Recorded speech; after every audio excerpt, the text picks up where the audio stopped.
Okay. Welcome. One and all to yet another episode of Wick TV. It's a cross-ideological space where we come together, talk about issues both political and cultural, from the silly to the serious. Today we have a lot to talk about and some cool people to talk about it with. We're doing a call-in show today, gang. So that means once I open it up, if you have a question or a comment or just want to talk to whoever is here, you can do that. I will provide the link in the chat for the Discord. You click the link, you accept the rules, you jump backstage, I'll pull you in when it's your turn. And when we're bored with you, throw you away, okay? Just like we all do, okay? But today, we're going to be talking primarily with that darn Kitteh. Who are you? Hi. Tell people about yourself, introduce yourself, all that. If you're wondering about my accent, I'm South African. I live in Dubai, so I'm an expat. Okay, I'm not an immigrant. That's where I'm at. I do YouTube on the side. It's a bit chaotic over there on my channel, but basically what I do, and the reason I was even introduced to Wick was debating. I don't debate. I diagram debates in really, really high detail. That's basically all I do. Although, if you go to my channel, the last few episodes have just been me doing proper React content because, the past few weeks in the world have not. I've just needed a break. But here I am now. Well, this is the end of the break. Well, hopefully we can ease you back into it. It'll be a fun time. I invited her on my show to do a variety of things, whatever she liked, and we settled on call-in, so that's what we're going to do today. But I guess to start us off, before I get you guys in here and before I let you guys in, so I was playing with today's title, okay?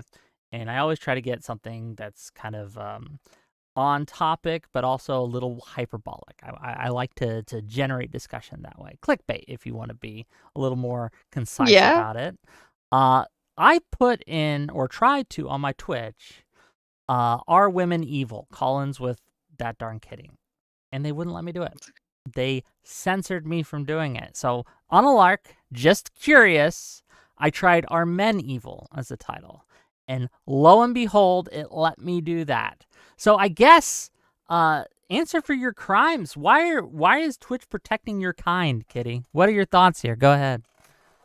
Because we're the gentler sex, and we need to be protected by the big corporation. Otherwise, we might be objectified or just seen really badly, and that's just horrible. Do you feel like you need protection from the corporations? Yeah. No. I need protection from all the men. And because I think, men will often call us evil, and that's just mean. And it doesn't really matter what happens to, if we can call men evil, that's fine, that's normal. But women are beyond question. It's the power of ovaries. Well, no, that's it. But like when I was talking to you about like what your positions were on things, you mentioned that something about like how feminism sucks. Yes, that's exactly what I said. Yeah, what? So I have some questions because I don't know if I agree with you here. Explain, elaborate. Feminism sucks. What do you mean? It's not all feminism. It's third wave feminism. Like, I'm over that. Okay, what's third wave feminism? Help my audience understand. To me, third wave feminism is where we have to try and be like men. Women are if we're equal, and for us to be equal, we have to be exactly like men. We have to be whorish. We have to sleep with everyone. Wait, are men whorish? You whores, you absolute whores. Please, sorry. Have to sleep with everyone, got it. Yes, so sleep with everyone. Be aggressive. Listen, some of us are just like that. I'm aggressive anyway. But be aggressive. We need to take up room. We need to redress the issues of the past, and we need to fight the patriarchy we don't value ourselves as actual just females, just ourselves. We have to be men in order to be valuable. So we've kind of actually drunk all the patriarchy and been like, you know what actually works? You know what's valuable? Being a man. So. Well, what's wrong with being so? As I see feminism, it's allowing women, if they wish and if they're able, to have the same opportunities that men are. So, for example, to tie this into a recent event, one of the B-2 pilots of the B-2 bombers that were sent at Iran was a woman, apparently, reportedly. Did we confirm that? I saw that all over. I was is like, that not a done, feminist? Nice. Like, is that not success? Feminism success story right there? Yeah, I was wondering why we weren't hearing so much about it. Why are we not like, like Katy Perry, that whole idea of like, when she went up in space and, for real, it was proper astronaut celebratory thing. Why are we not celebrating it the same way? Because women in combat is a good thing. Well, apparently it was successful, right? She went in, she did her business, she dropped her bombs, and those and to be clear, like, and I'm not memeing here, Iran is a hellhole for women, right? It's horrific. That's pretty. Yeah, it's horrific. Let's be real. Yeah. And the fact that they were put in their place by a woman it is kind of nice. I don't know. It gets that. That is pretty. You know what? I actually didn't even think that. I was too busy judging people for not celebrating it enough. But that is quite cool. That is quite poetic. Like it is quite a nice.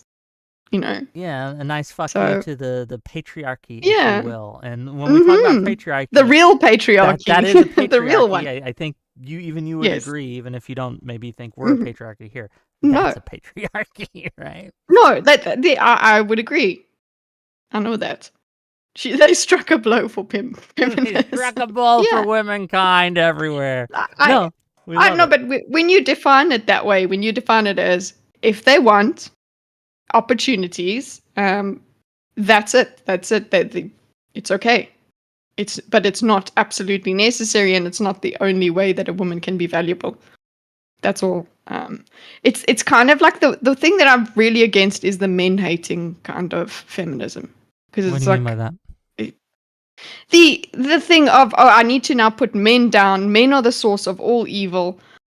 That it's that typical thing that is given to, say, the manosphere of where women just don't take responsibility for anything. They can't take responsibility because that's just being a woman. You don't do that. Yeah, but there you go. No, I get what you're saying, and are you trying to make me a feminist? Listen, if we get into issues and things like that, you actually realize how much of a normal, just a feminist I am compared to. I think it's just a 2016 feminist is not the same thing as I am. Like from 2016 upwards, I'm just a normie feminist. Actually, that's what I am. It's a normie one. Fair enough. I think. I don't know. What's a normie feminist though these days? What would your definition be? I don't know either, because I've been poisoned by streaming, and a lot of people told me that unless we are to destroy the patriarchy, that again, women can never rise up. Though I will say, there are points that people have pointed out to me that I agree with, that even new age, whatever you want to call them, third wave, I don't care.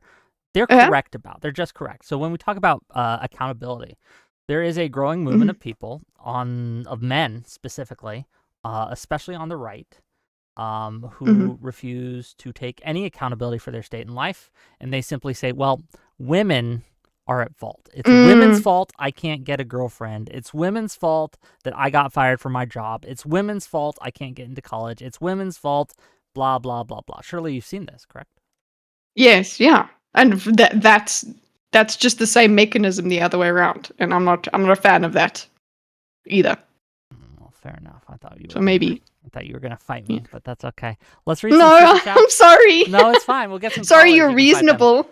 No, reasonable is good. That's why we like you, Kitty. Okay. I've watched Kitty's shows on a couple occasions. I don't watch a lot of your stuff, right? But I was like, okay, You're well, I busy think she'd be making your own interesting to stuff. talk to. Yeah, true. Mm. $5 from Zephyr Hash to say the woman pilot was a DEI hire, so that woman also has some hand in starting wars. So that women also have some hand in starting wars. Maybe we're helping you to blame. Look, if it had gone wrong, Trump would have blamed the woman pilot. You know it. He'd have been like, oh, they had me take a woman and put her in there for diversity. It's the leftist fault. This is why it went tits up, right? The woman's fault again. I wouldn't put it past him. True. I wouldn't put it past him.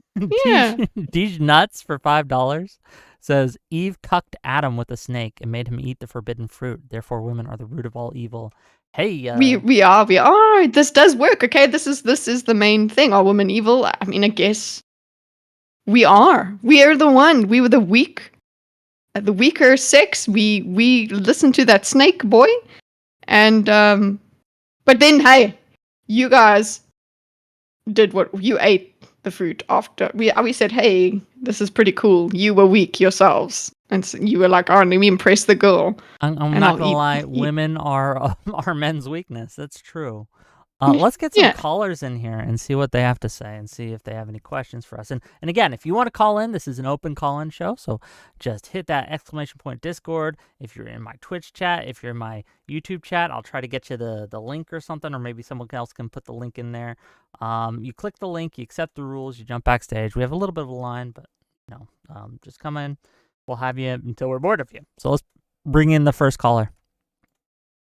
You're live. Hello. Hello, can y'all hear me? We can. Yeah. Do I need to turn on my camera? If you want to, you can. Oh no, nothing ever wants to work for me. No, there we go. Oh yeah. Hi. What do you got for my us? My place is a mess, so forgive me. I wanted to start because you guys were ad-libbing. The B2 bomber point that you guys were making about it being feminist, wouldn't that just more be like pure egalitarianism at its finest? Because tight planes needing smaller bodies, perfect person to throw into a plane. I mean, if you say so, if it is, they are better. But I would say, like, okay, she must be an exceptional woman, I guess, eyesight-wise, right? Aren't men supposed to be better with depth perception and spatial awareness and things like that? So she's actually even a better woman than most women. I would say, why does depth perception matter in this case when we're talking about newer planes compared to 40s when we have, optical lenses and whatnot? No, you have to have good eyesight anyway, because she might have had to go blind or whatever, like Top Gun or something, Well, shit, you're better than me because I got crappy eyes. Well, but the thing, like, there's a lot of redundancy built into these systems, but they do want, in case they have all the optical systems you talk about, if those fail and it's needed and necessary, they want someone who can eyeball it, if you will. No, in this case, I think that if one of their systems had gone on the fritz, they probably would have canceled the mission or put it back. Yeah. Wasn't there? I may be ignorant in this case, but wasn't it 2 B-2 bombers that flew over Iran? There was I believe there was more than that. There was I want to say 6 of them. The only thing I know is it was 7 bombs each, or something like that, because it was 6 bombs each. There was I'm trying 4 bombs each, maybe. There was 6 of them and 4 bombs each, 24 bombs total. That's what I read. I don't know if that's true. Well, I guess let's get into the points because I mainly wanted to hop on because I saw Wix 3. I'm going to start backwards. Is that all right with everybody? Go for it. I'll try and follow. Is it women's fault Iran got struck by America? Can we agree that this is absurd because this war is over nuclear bombardments and not morality police? Yeah, I was just memeing, bro. That wasn't a serious point. But go on. Well, no, because there are some people that are heavily pushing this war because of the women's liberation and especially the regime change. Well, so I wanted to see if that was a serious plot in our mind. Sure. This is a question to both of you. Like, if the cost was 0 and I could simply push a button to change their regime, I would.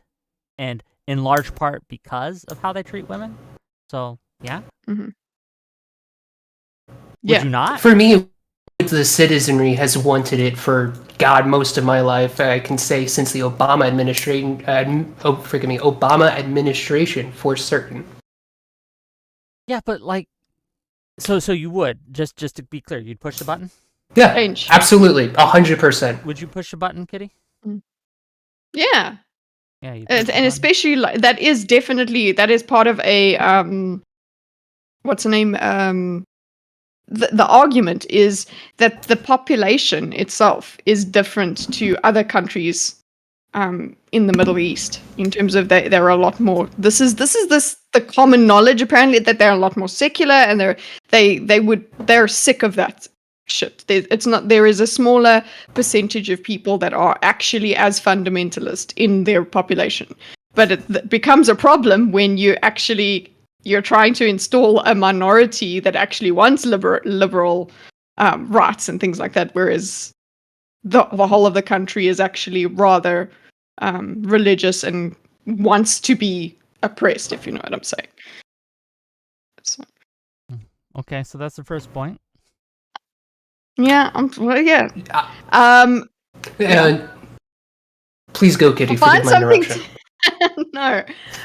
So you was. I think people are leaning on that to say no, but Iran is bad. It's Iran bad. That's why they're leaning on that. They're like, you guys are the people that are going and I don't know, supporting Iran. This is how I'm seeing it. Is it's I hate America. Let's support the enemy, right? Then other people come in and go like, but this is not the enemy that you should be supporting. This is not someone you should be happy for. So yeah, what do you think of that? I actually have. This is the first time I've spoken about this freaking war, and it's you've pushed me to it. Hold on, why are you blaming us for pushing you to it? We simply asked a question. I didn't twist your arm. Women in accountability again, gang. Okay, I want this to be noted in the record. She's blaming men again. Okay, we got one on the tally. Well, do you think, and this may be an aside question, but do you think it will go back to like pre-79, civil rights for women, or do you believe it will be just a reform of another like a Muslim ethic country? I'm hoping it's the first. It's the more liberal. That's what I'm hearing about the populace is what they want. It's not just. I wouldn't want it to roll over. If I press the button and it goes to just another what's the name, extremist group, then I might as well not press the button. Why should we bring in instability then? Well, then I guess this follows up to the second question in Wick's wonderful three. Is feminism ruining everything? I would say not how most people conceptualize it, but fourth wave feminism, especially in first world countries, are a massive issue because they are just trying to justify their existence. What we need, especially nowadays, is more akin to egalitarian notions. Would you agree or disagree? I would agree. Okay, we got it. I'm sorry, Wick. I told Why Wick are you this. Sorry? Stop apologizing. No, this is okay. These callers can ask you whatever they want. Mm-hmm. So, what would be your way of going about it? Because in my mind, it would be the elimination of initiatives by companies directly in-house, but as well getting rid of quotas per. Would you agree with that or disagree with that? Yeah, quotas can get in the sea, honestly. But you do then you do need to. It's still, that doesn't mean it's going to be suddenly easy to make sure everybody has an equal opportunity. That like it's not like, oh, we take away quotas, everything's fixed. But there does need to be you can't fix it in by quotas. That's the thing. That's why I'm just like, take those away, because that's just inserting. And you're hoping that the person that you put in there is good enough. Yes, I know. I saw your face, Wick. I said inserting. Anyway. What? I'm literally not even paying attention to what you're saying. I'm looking at chat. But continue. Okay. So that's about it. Guess, I actually agree with you massively, but it's something that kind of picked up my mind is you keep on talking about the opportunity aspect and perspective. If people fail, if people fail on obtaining that opportunity within their own ability, capacity. Would we have issue with that or no? No, because that's just what we're like. That's humans. Our eyesight differs. That's about it. That's how we're gonna be. Does that include or exclude? Forgive my interruption. I was just going to say, does that include or exclude college grants? Because for me, that would include college grants of eliminating what is biasy of grants tailored for specifically men or women, or on a racial basis. Oh, yeah. Would you agree or disagree with that? I think that they should be allowed, but no. Now you're making me think about it, because there are certain grants that are put together for a certain group of person and whatever. They are exclusionary by nature. What's wrong with that? I don't know. I'm not too sure. Very divisive by nature. If a private entity, like corporation or an individual, wants to set up a fund, saying, "Hey, I want women, right, or people who are left-handed, or it doesn't matter what specific group, but I want to set up a fund specifically for this group of people," and they choose women. Is that necessarily something we have to take down or get rid of or destroy or not allow? Okay, I guess that is the private company. Then we're starting to regulate private entities. Speech, basically. Essentially, in my mind, because what is the feminist movement and as well the egalitarian movement best acting is when focused in social pressure rather than political pressure. The best way of administrating something like this would be through softly pushing colleges to no longer accept these types of grants. Would you be against an action like that? If you could get it done, I don't know. I would need a little bit more convincing to see that will. Then we're trying to socially engineer again. At the same time, we're trying to. I understand what you're saying, because like you said, you're putting the social pressure onto the institutes by saying that this is no longer viable, this is no longer okay. That is literally making it saying this is what your value system is supposed to be, which is supposed to be. But let's say if it is a majority in action of the populace, because we got a line and it's growing, and I thank you for coming. Do you have anything else to say before we let you go, Flan? It was a lot of. Doesn't matter. Okay, bye. To the void. To the void. No, I'm not the. Hi guys. That was my fault. I'll take full blame for that. No, that was fun. Appreciate you calling in, buddy. But yes, we want to get some more people in. And to be clear, if you don't feel comfortable talking about something, like if you didn't feel comfortable talking about the Iran war, just say no, and that's fine. We will make fun of you for saying no, mind you, but that's your prerogative. All I'll try and say, just while trying to remind everybody, is that I live in the United Arab Emirates. Okay? So just keep that in mind. Okay. Hello, you're live. Hello. Can you hear me? Yes, we got an echo though. Can you turn off the stream? Can you mute the stream on your end, please? Okay, I muted the stream on my end. No more echo? What do you got? I just want to be clear. Are we what is this call-in supposed to be? Is it about the concept of you call in and you ask either me or Kitteh here and talk about whatever you want. And if it's boring, we'll kick you. And if it's interesting, we'll keep you. Go ahead.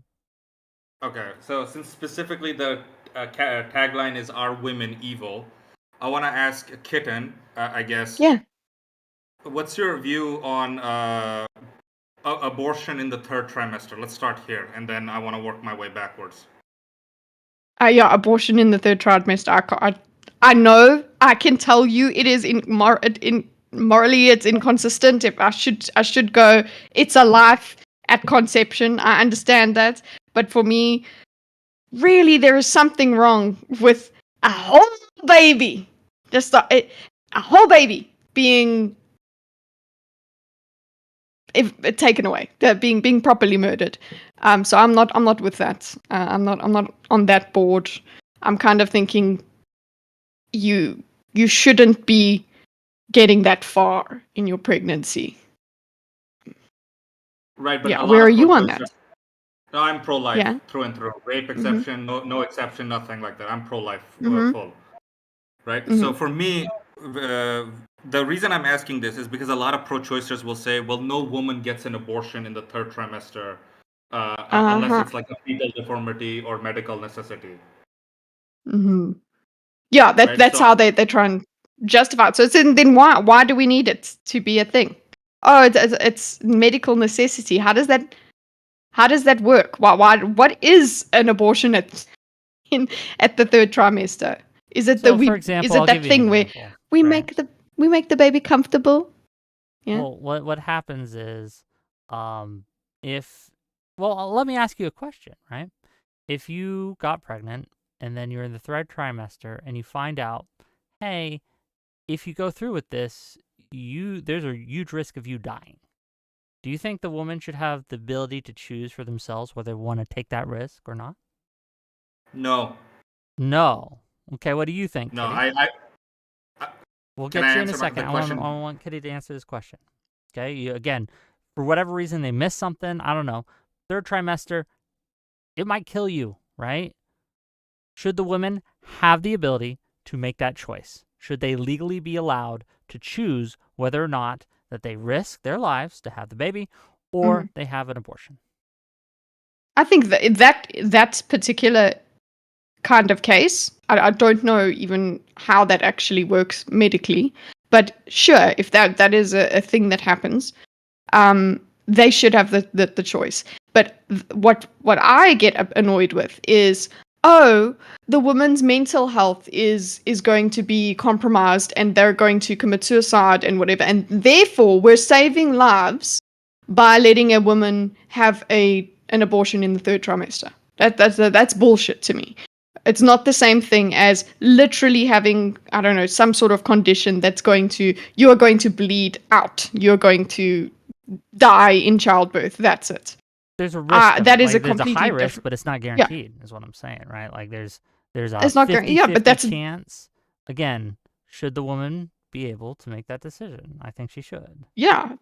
I think she should as well. But again, people take that and I'm saying again because it's in my head that this conversation's happened. That they take this one scenario and then extrapolate and say, oh well, you see now you care about the woman's mental health and the woman dying after because she's depressed. She's got postpartum depression and all of that. That's how we can justify getting rid of this child. Where I'm like, okay, you've already gone all the way through.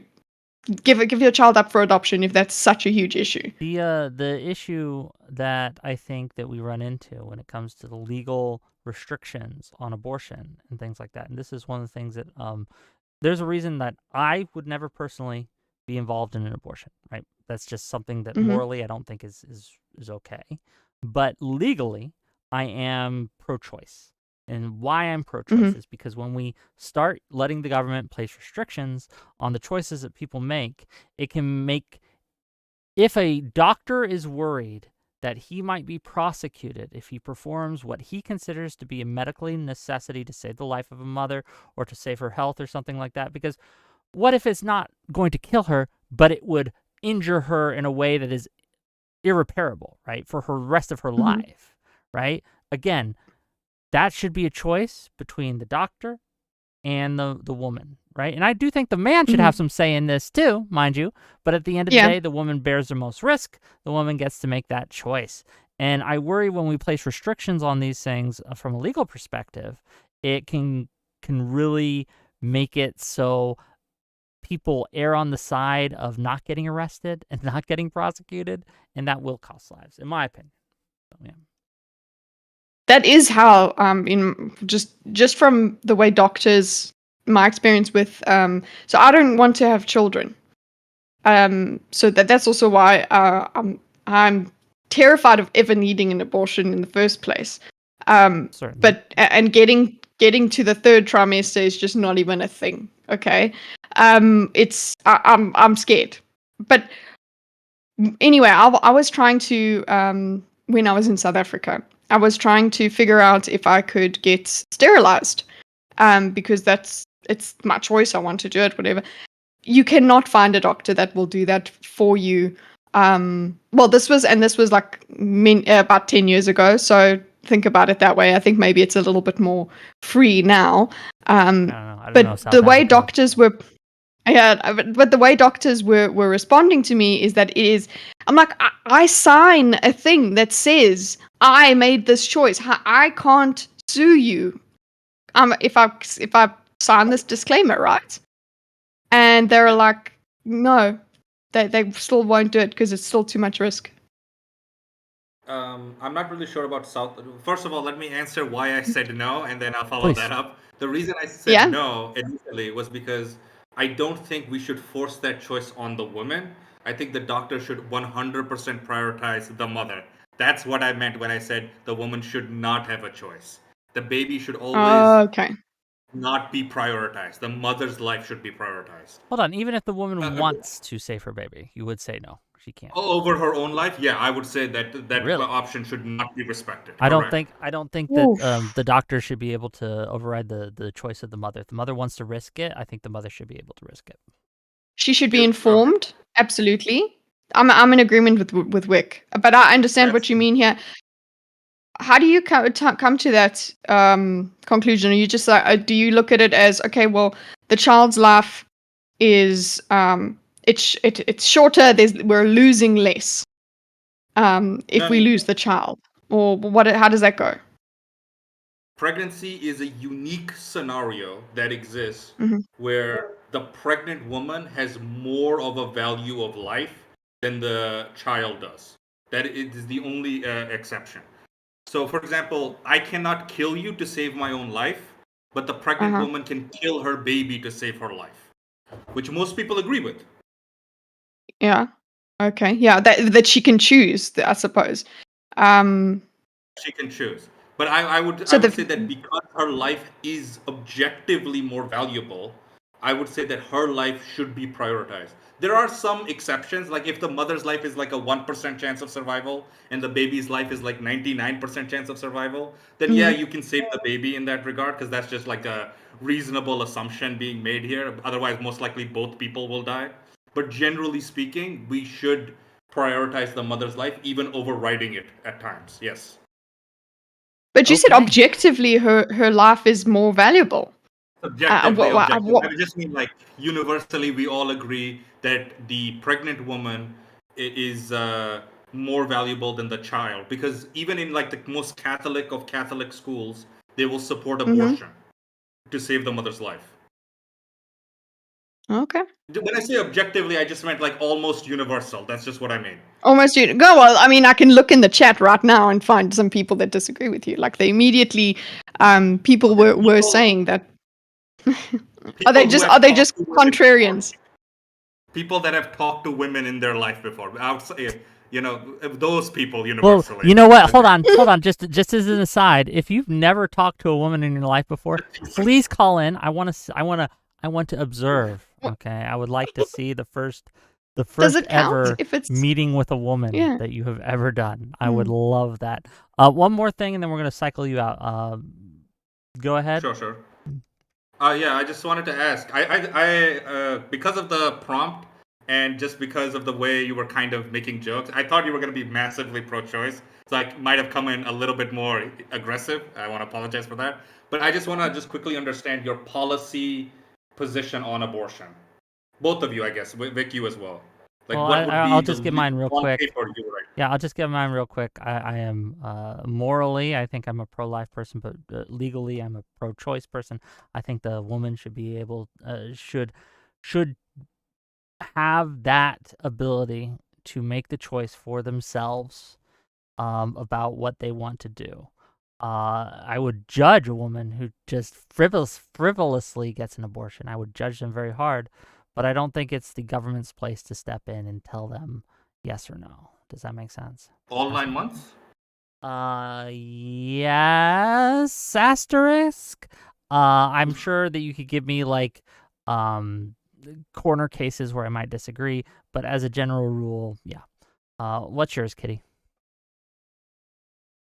I'm aware of how, like I said, just in the beginning, of how that you can tell me that I should go from conception, that is wrong completely. It's a laugh.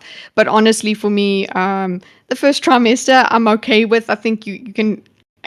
I'm in just in that qualitative thing that it's less of a tragedy.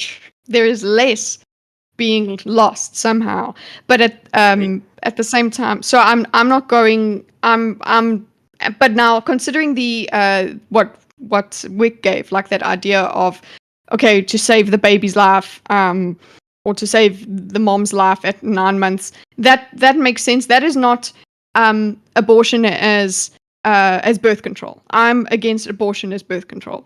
Okay, you got to be figuring that shit out. But I also know that shit happens.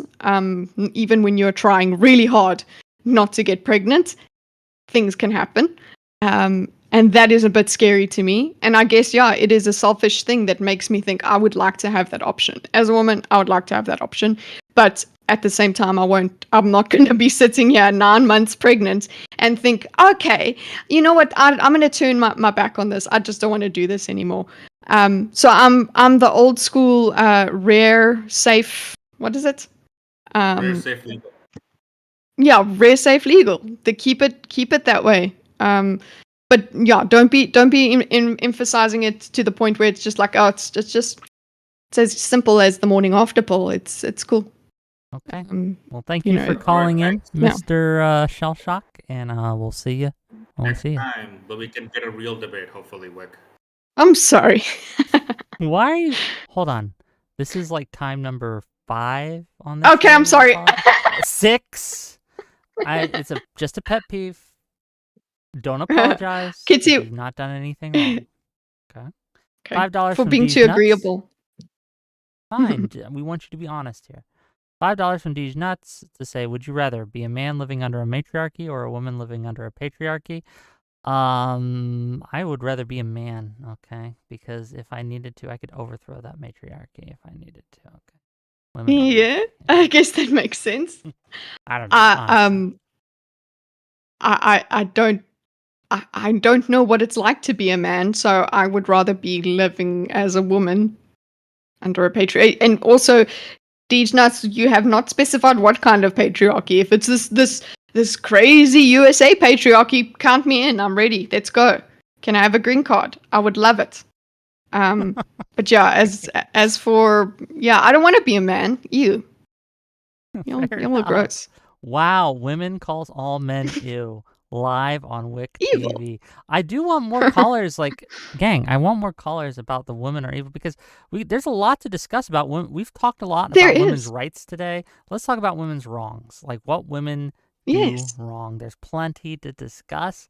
I think that, like, here, and maybe this is a hot take that we can go into, right? But I think that women overvalue themselves looks-wise. They very much think that they can get more than they actually can, and it is creating a bit of a problem where they're all looking like the 80-20 meme, right? There's some truth to that. There's some truth to the fact that there's 80% of the women going after 20% of the guys.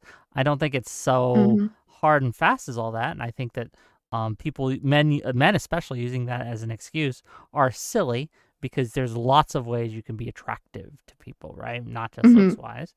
But with Tinder, with Bumble, with all these apps, with all these, the way that the relationships and dating have changed, I do think that women bear a lot of blame for how they are handling the relationships.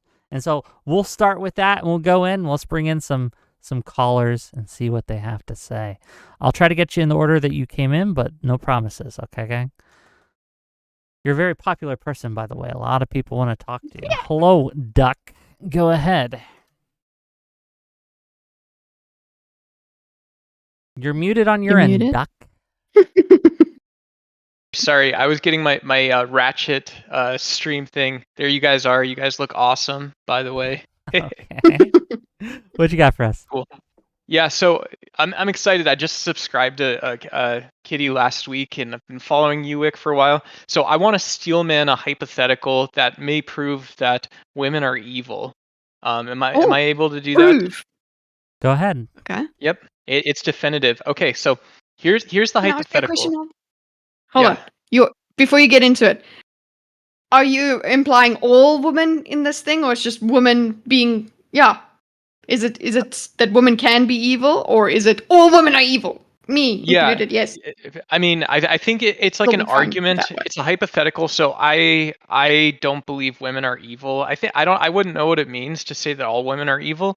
It's but like, but like, you know, like I think someone could make the argument that all women are evil if they wanted to. Here's this is how I would what's do. your hypothetical? Let's get into it, brother. Yeah, that's okay. So here's the hypothetical. You give a man and a woman $100,000 a year job just to start with. That's you don't know, you have no history, no past before that. You don't know what comes after. And so, you know, based on like just what we typically know about men and women, from like research or what we see on like television and stuff, you know, we might know that like a man might be more like homesteady. He might think, what can I build? What can I build with my $100,000? And a woman might be more about like cohesion. So a woman might say like, you know, if I have $100,000 a year job, I'm not saying I don't want to buy a house or whatever, but like but like they might say like, yeah, you know, I don't want $100,000 a year job and having, you know, pots and pans clanging around me, and that's what I'm going to do with this opportunity. And so with my hypothetical, my argument is that, yeah, in 2025, you might say that like the worst man on earth would be horrible with that job, but you might say that like women, if they're seeking cohesion or something like that, and you give them $100,000 a year job, might produce even a worse result, and so they're evil. They're bad. So the worst man in the world gets $100,000 and then buys little girls to use. You think that a woman would do something worse than that? The worst woman? Yeah, I can disarm you because there was just a teacher arrested in I think like New York or Florida for sending her 14-year-old student dirty pictures over her cell phone. And so yeah, she used her teacher's salary to do something really freaking awful. But your really premise bad. here is that women are evil, I'm assuming, as compared to men. Because if your argument is simply people are evil, fair enough. But we're talking very easy about women versus men here. So is your premise that women are evil in a way that it transcends a man's evil nature?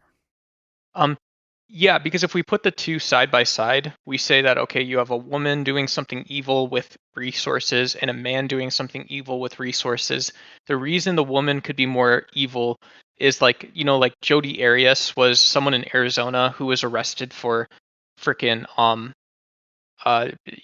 she you know banged her then boyfriend. Yes. And so, you know, if you think of this as part of like the sort of understanding, empathetic psychology, you have someone that could come off as totally unassuming, whereas a guy, if they're doing something really, really violent, you know, there's nothing that's like, you know, there's a different. I don't know. That's how I would answer that. I don't know either, buddy. Yeah. I don't know. It seems either. like I think the argument you're trying to make here is maybe women are more insidious. They're because they have this disguise of being the softer sex and being sunshine and daisies or whatever. They have this particular angle that is quite sinister, whereas a man maybe is less deceptive. Like maybe they're a bit more honest about their evil. I think I can see that argument being made, but I think we land up going down into the humans are evil, and we use whatever is available to us as that our build as a human. We use that for our evil. Duck, can I ask a follow-up for Kitteh? Sorry. What's your follow-up? My follow-up is that, like... We don't care! You're going to the void! Boom! Zoom! I didn't know this was going to be so brutal. Okay. Yeah, look. You can stay. Anyone can stay. You just got to be entertaining. I gave you room, buddy. Okay, I gave you room. I don't know what was going on. You can come back in. At least I don't get kicked, right? Yay! You are immune for kicking. You've been pretty, at least so far, interesting. But let's keep it up. Okay, let's read some super chats and we'll get the next person. $2 from Memento Mori Memento to say, haha, Wick, he has disarmed you, lol. Thank you for the $2. $20 from Zetsway to say, one's view of their own worth is only too high if they are upset by their outcomes. If a girl wants 6-foot millionaires, whether their self-worth is reasonable would be based on if they are getting relationships with those guys. That's a very market-based analysis, right? The idea that you will pull what you can pull, what the market decides you can pull, regardless of how you think you are, how hot you think you are, what you get and what you can get is I think we're being manipulated by the market, but that's another topic. Oh, well, it's related. $10 from Audacity say women are evil because the uterus looks like a ram's head, which is also the head of Satan. Spooky. True. Ooh, I've got that here. Oh no. Oh no. Thanks. Oh no, it's live on screen with us right now as we speak. Okay, better make sacrifices, chat. Sacrifice, throw your money on the altar of the super chats or the gift subs or whatever. I'm evil. And you'll be spared from the curse of having a woman on stream, okay?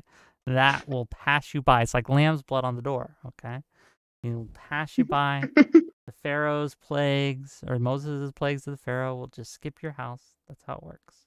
Okay. Any thoughts before we bring on the next caller? Is there anything you hope the callers would call in and ask about that they've just been failing you on? This one about the way women are evil. That's actually what I thought we would land up talking about. The particular way women can be evil. BMO for $5 says Kitteh is a participant in Pride Month. He wants to get me deported. No. I'm not. Okay. The particular ways women are evil, I think it's you did say something earlier about insidiousness, right? And I think there's something to that. I think that society, at least in the West, I can't speak for anywhere else, but at least in America, we tend to let women get away with things that men never would. Women are often allowed to do things on a social level that men just never would. Like, for example, if I go to the club and I start just grabbing women's breasts and butts, I'm going to get my lights punched out. I'm going to get kicked out. If a woman goes to the club, if you went to the club and you just started being handsy with a bunch of guys, chances are you wouldn't get kicked out at all. That'd be seen as hot by a lot of people, right? Maybe, yeah.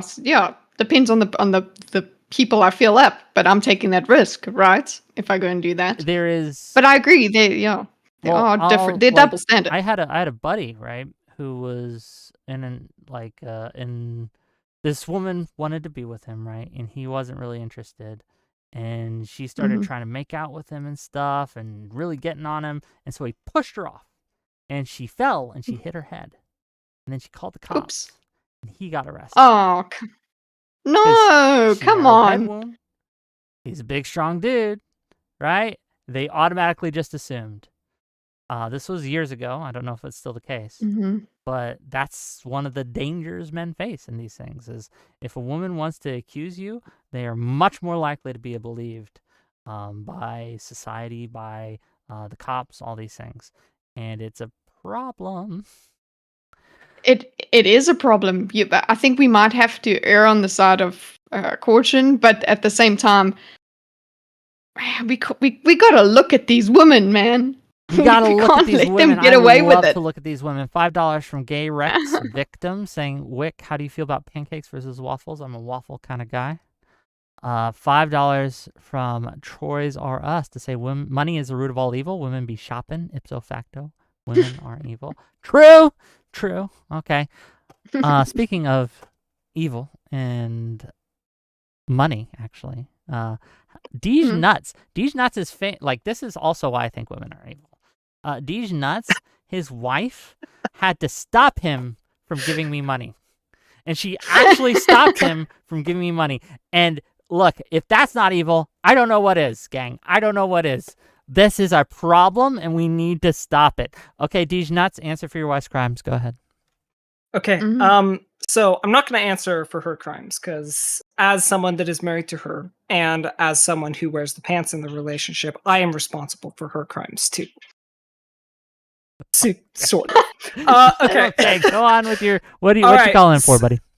So this ties into my super chat question actually of whether you would rather live under the matriarchy or patriarchy.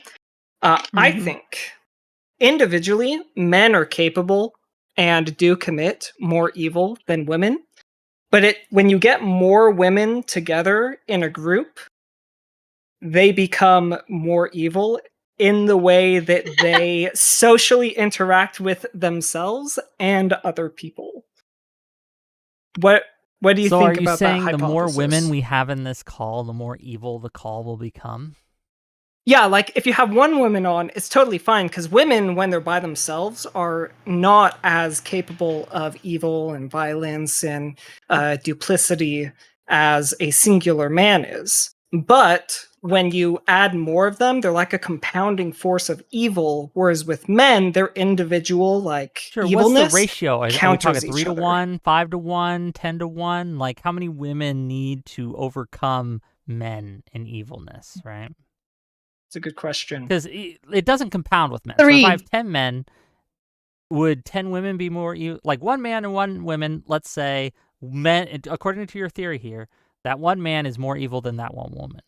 But if you have a group of, 10 to 10, you would say the 10 women are going to be more evil than the 10 men? I think it depends on the relationship between them. Because if it's like 10 couples all together, then it's fine because the men are keeping their women in check. But we're not thinking couples here. We're just thinking 10 men. If it's just random people, 10 women in a call with 10 men is like a hurricane, and there's nothing you can do to stop the cattiness. I'm sorry that I agree, but it's for real. Because I went to an all-girls school. Just think that's I have that experience. I'm sorry. Coloring my view. It depends. Obviously, we know it will depend on the actual woman involved. Because if I got some of my really based friends, and they were with me and whatever, and we gave each other the amount of shit that we give each other and whatever, we'd be fine. But if you brought some other girls in from a different group that I'm still also friends with, things would be. Women are difficult. I'm honestly, I find it a whole lot easier to be friends with guys. $10 from Audacity to say, OMG, Kim Jong-un wore the same dress as me to the G7 summit. Starts World War 7 because they already started 4 other wars. Thank you for the $10. Yes, that whole idea of women would be peaceful if they ran the world. Not a women with that much power to compete against each other. Here's because the women that are at the top are the most psychopathic.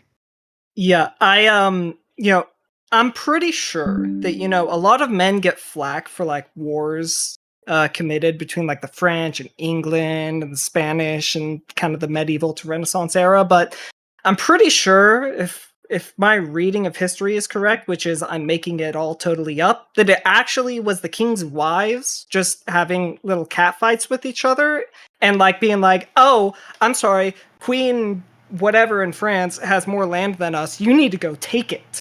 And that's what actually started the war. So basically, women are responsible for all wars because that sounds made up. They made their kings. I don't know if it's true. I'm not that big student of history when it comes to like ancient medieval wars and things like that. But and I'm sure that women aren't innocent, but come on. Yeah, absolutely. They play a role. Ugh. So that is why my indeed. hypothesis is that if you were to be a man living under a matriarchy, on average, you will be more oppressed than women living under a patriarchy if both societies generally try to lean towards egalitarianism. I'm finding it difficult to disagree with that because it's a lot of assumptions being made. But I will say, look, I will say that the girl gang is a real thing. I've seen it on streaming, right? If you mess with the girl gang, you're gonna get fucked, okay? In a way that you won't if you mess, because there is no real guy gang out there, right? Even the red pillars, just it's not really a thing. But if you go against the girl gang, you're done. $10 from Audacity to say it's called history because if it was her story, it would take forever to get to the point. Haha, thank you for the $10. I think that's a key point of the whole like girl gang thing that is really pernicious is that it's hard to like know when you are actually being targeted by them because like men will tell you when they have a beef with you. Women use social exclusion in a way that is really, really mentally taxing and sometimes even just hard to know if it's what's being happening. Because like it could just be that they forgot to include you. It could also be that like there's one girl that really dislikes you and so she's intentionally poisoning the well of all the other women in your friend group to try and exclude you and you have no way of knowing. Hold on, Kitteh, have you done that? Have you participated in this behavior? I haven't done that, but I've had it done to me. Okay. And not to me as in like people poisoned against me. I suppose that did happen, but I'm talking about like I had my significant other, and it was like they were uncomfortable with my significant other, like my choice of person, and it was like this weird kind of, oh yeah, we accept him, but also we don't really accept him kind of thing. So when there is this one person who has a problem with them, there is always this underlying, I don't know, maybe I'm also sensitive to that's those sort of undercurrents. So I'm recognizing a lot of these things, yeah. And I know it's look, some men can operate in a female manner like that. They can do passive aggression, they can do, and they communicate just like girls, and they can do it. But yeah, mostly you're going to find it in women. You can't use that word on Twitter. What else? That's all I had. Okay, see you later, buddy. I'm so catty. I can be catty. I think we all can, but I do see this a lot. I've been on both sides of this too. Hold on. Is my mic bad? People are saying my mic's bad. Is my volume? Oh, not for me. Hold on. Let me see. I can probably fix this.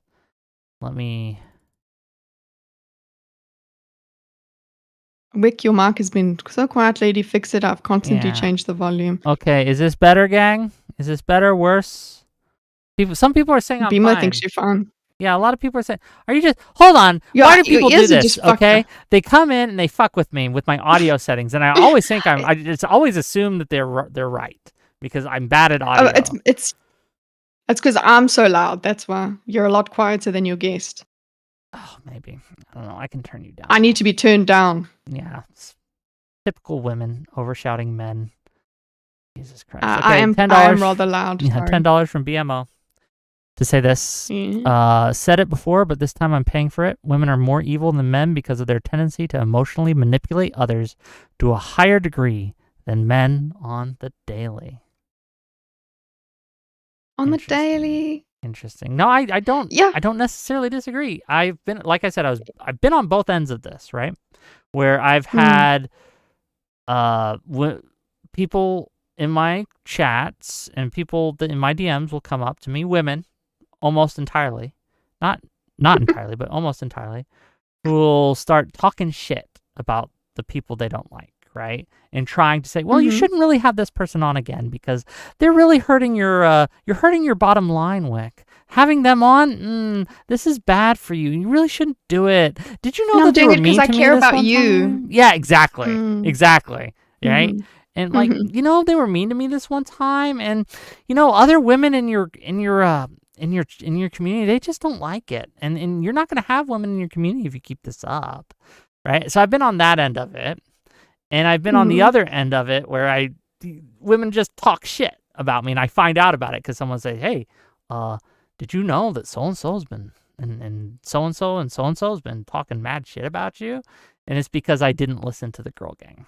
So anyway. Oh, okay. Sorry. No, I've seen that happen. One thing. Let's bring on the next caller before we get to down that rabbit hole. And I'm trying to go into order. If I get the order wrong, apologies. Yeah. Dev, you're live.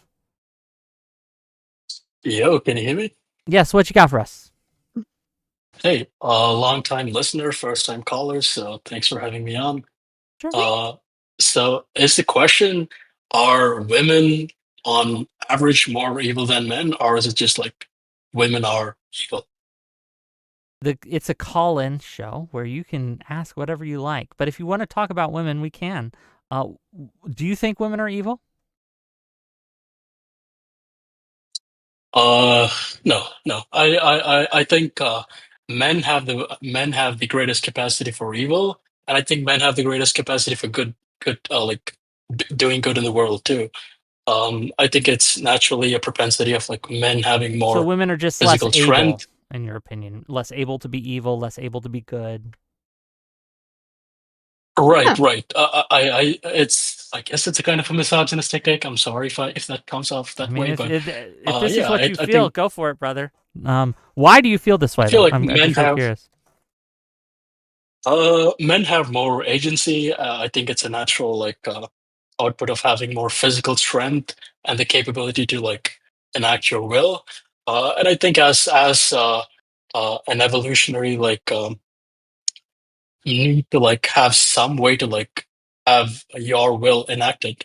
Women have developed some like societal like capabilities to like control or just like use their words like get what they want. And in specific in the dating market, I guess you could, when you're talking about like women being evil, they've got to like have good offsprings. They've got to like get on with a good man. So yeah, they might trick you a bit. It's I don't see a huge problem with that. I mean, if you're a smart man, you're able to like date a few women, get an understanding of the dating landscape, and you're just like able to get through that rather than complain and bitch about it. That's my 2 cents. That makes any sense. What do you think about this, Kitteh? Women are less able to be good and less able to be evil. And I'll get to the super chats in a second. I was nodding along. Yeah, I was nodding along because it seems like the physical power of men can't be disregarded because it is a much quicker way to get what you want a lot of the time. You don't have to sit and pull strings and establish ways and means to you don't have to figure out how a person works too much. You just punch them and it works. And I'm not saying that's how men only operate, but there is this thing of the physical power that men have as opposed to the physical power that women have. It does some sort of thing to our stats in terms of what we are capable of, the evil that we're capable of. But when it comes to the good capacity for good, I think we're about even. Hold on, why? I suppose. We because can't be. Wouldn't the same argument, because, just real quick, wouldn't the same argument work? Saying if you were going with this argument, and to be clear, I reject this argument, but you were nodding along and you're agreeing with it. You think that men, because they are more able to just punch someone and physically strong and enact their will in that manner, that they are more able to do evil. Wouldn't that also translate to be more able to do good? It should. Yeah, they can lift more, to save a drowning child, like a drowning child, they could save 2. Whereas a woman would probably drown 2, so they can't be as good. As I explained it, I disagreed with myself because I was like, no, it makes sense right. that I actually do. Yeah. Sorry, go ahead. Yeah. Because you got soldiers, you got things like, if I'm going to go with this buff, that literally buff that men have, it will apply in both directions. They can punch all the baddies out for the girls, they can do that. So right. Yeah, I'm sorry, woman, but when I say capacity, I should qualify that statement. I'm not saying like women are like lacking in capacity for good. It's just more likely that men can like make sure that outcome is actually more active on the world and more active, essentially. Like, I'm not saying women are deficient. Let me ask you a question. Yeah, that's insane. Let me ask you a question, caller. Dev, is that how you say your name? I hope so, because that's what I'm saying. Yeah, Dev. Yep. Who do you think is more able to influence me? Someone like Kitteh or someone like you? If you were trying to convince me to do something, right? What outcome? Who has more tools at their disposal to convince me to do something? Do you think she does, or do you think you do? In this call? No, just in general. Okay. It depends on which context it is. Like, if you're drunk at a bar, all what an attractive woman needs to do is just like, touch. I'm talking about convince me to do something. So, for example, if you said, I want you to do this evil thing, okay, I'd be like, I don't want to do this evil thing. And you would bring out tools to convince me. Like, maybe if you don't do this evil thing, I'll pay you some money, or I'll give you money if you do this evil thing, or I'll try to convince you to do this evil thing with persuasion, right?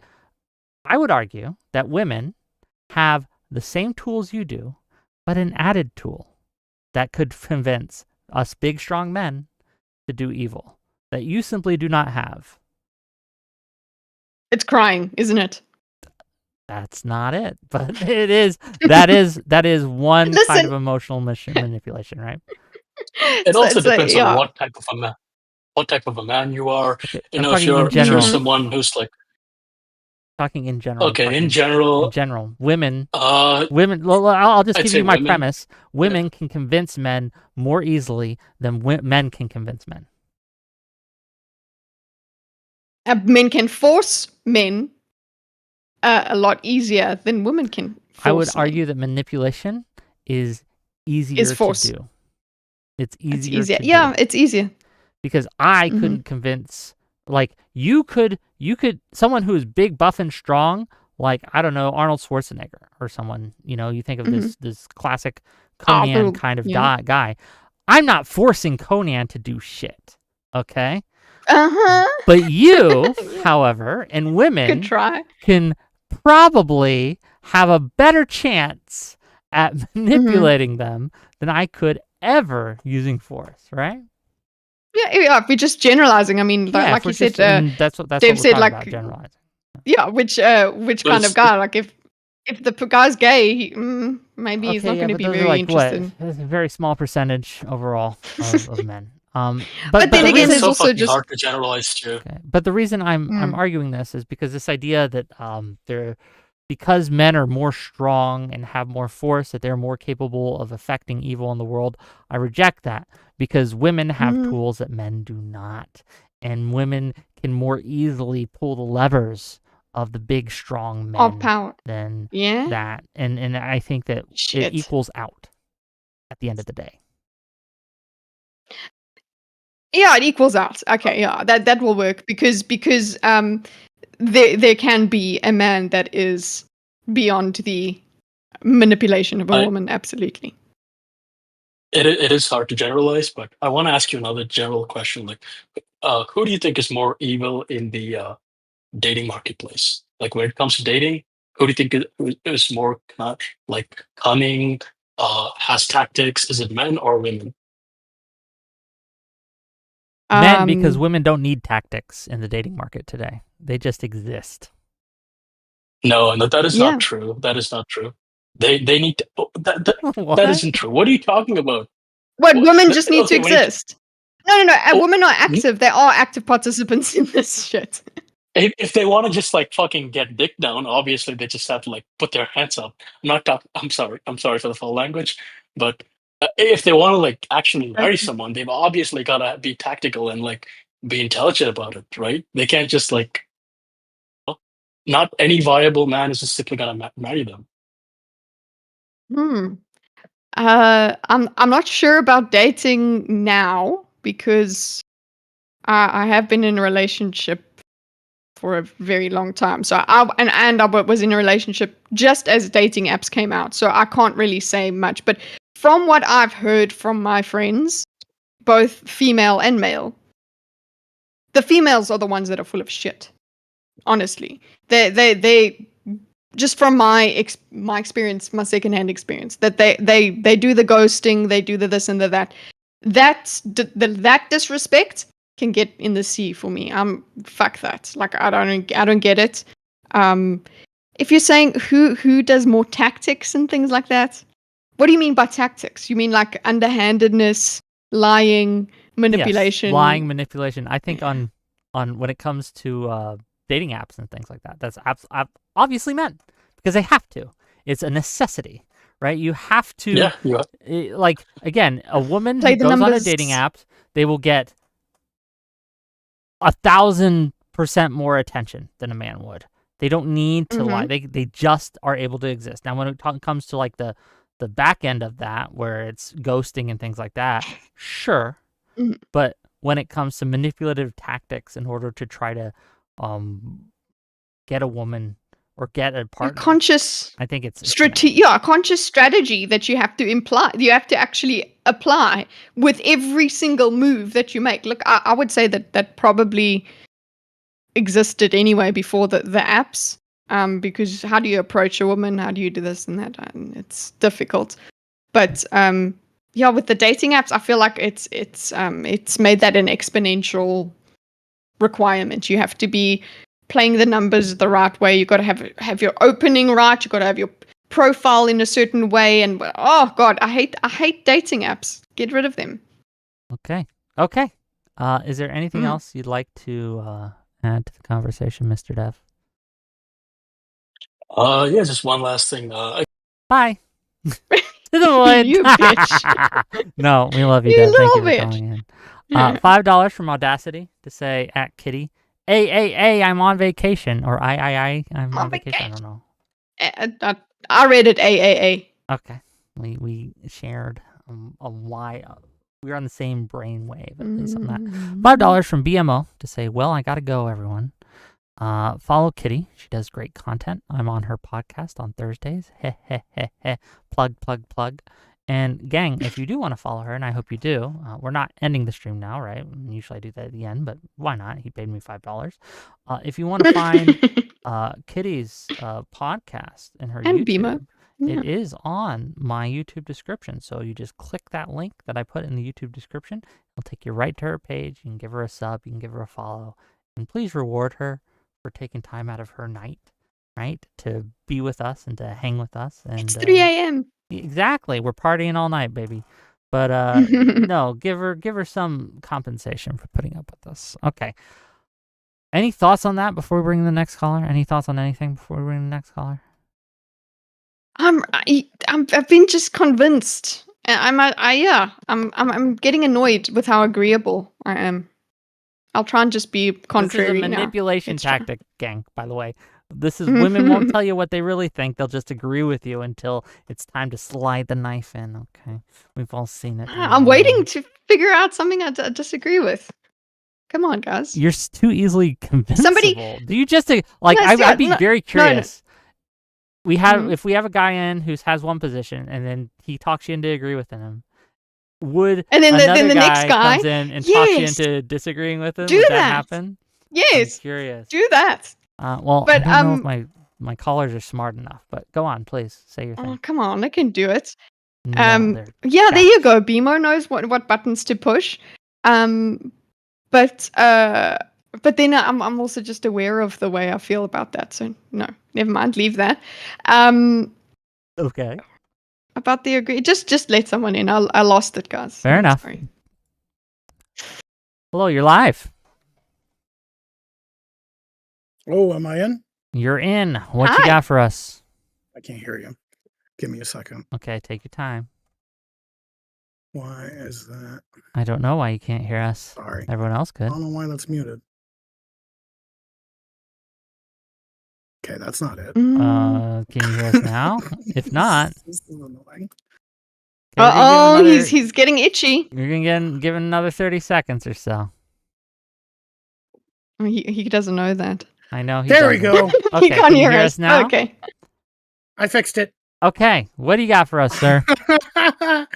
Oh, first off, Wick, how does it feel to be the side stream to such an atom? Because I see a whole bunch of our audience in your stream, and you basically have I'm making someone money. I recognize from their stream. I'll be right now. side stream all day. Okay, I'll be side stream all day if I get the money. That's true. And it took me a minute to realize, oh, that's darn Kitteh. Holy shit. Does she look different on my stream? Yeah, I've seen her on Such an Atom a lot, so. Or do you go on My Such hair's an Atom longer a now. lot? Yeah. So, No, I've been maybe twice. Well, that's one more than I. But hey, you recognize me. Good stuff. Good stuff. You can. Well done. Yeah, you did that one video. You did that. What was it, like a breakdown video of their stream? Mhm. I Yeah. think you did that a couple times. But Several times. yeah. Yeah. So I'm gonna try. Here's my topic. Are women funny? I think more. I think that there are less funny women than women who think they're funny. So what I mean by that is I think that women are often given to think that they are many things because they have simps that they are not. And I think that's just a true statement. So you can say that with humor, you can say that with intelligence, you can say it with entertainment, you can say that with anything. Women, especially modern women, often have a higher, and this isn't always true, but it's especially online, especially in streaming, women have more praise and more detractors. So whereas no one will say anything to me, a woman will get 10 people praising her and 10 people denigrating her. And so it leads women, in many cases, to think that they're better than they are. Or worse than they are, depending on whether they're pessimists or optimists. But yeah. What do you think, Kitteh? Go ahead. I think, yeah, it's very hard to tell whether a woman is funny because men will often just laugh for the woman's sake. That's so funny. That's so insightful, Kitteh. Wow, tell me more. Yeah, you see, and they tell me how smart I am. Yeah, I've got a husband that will hardly ever laugh at anything I say. But then I'm on a panel with 4 or 5 guys, and they will find something I say funny and laugh. You know, it's like he will not give me a laugh, and if he does, I'm like floored. I'm like, wow, it's the most amazing feeling. Oh, so you can't hear the patronizing tone in it either? No, don't ruin it for me. Come on. But he exhales through his nose, and that's the laugh. Anyway. Okay, there you go. Oh, so it's like he's laughing on the inside. I know.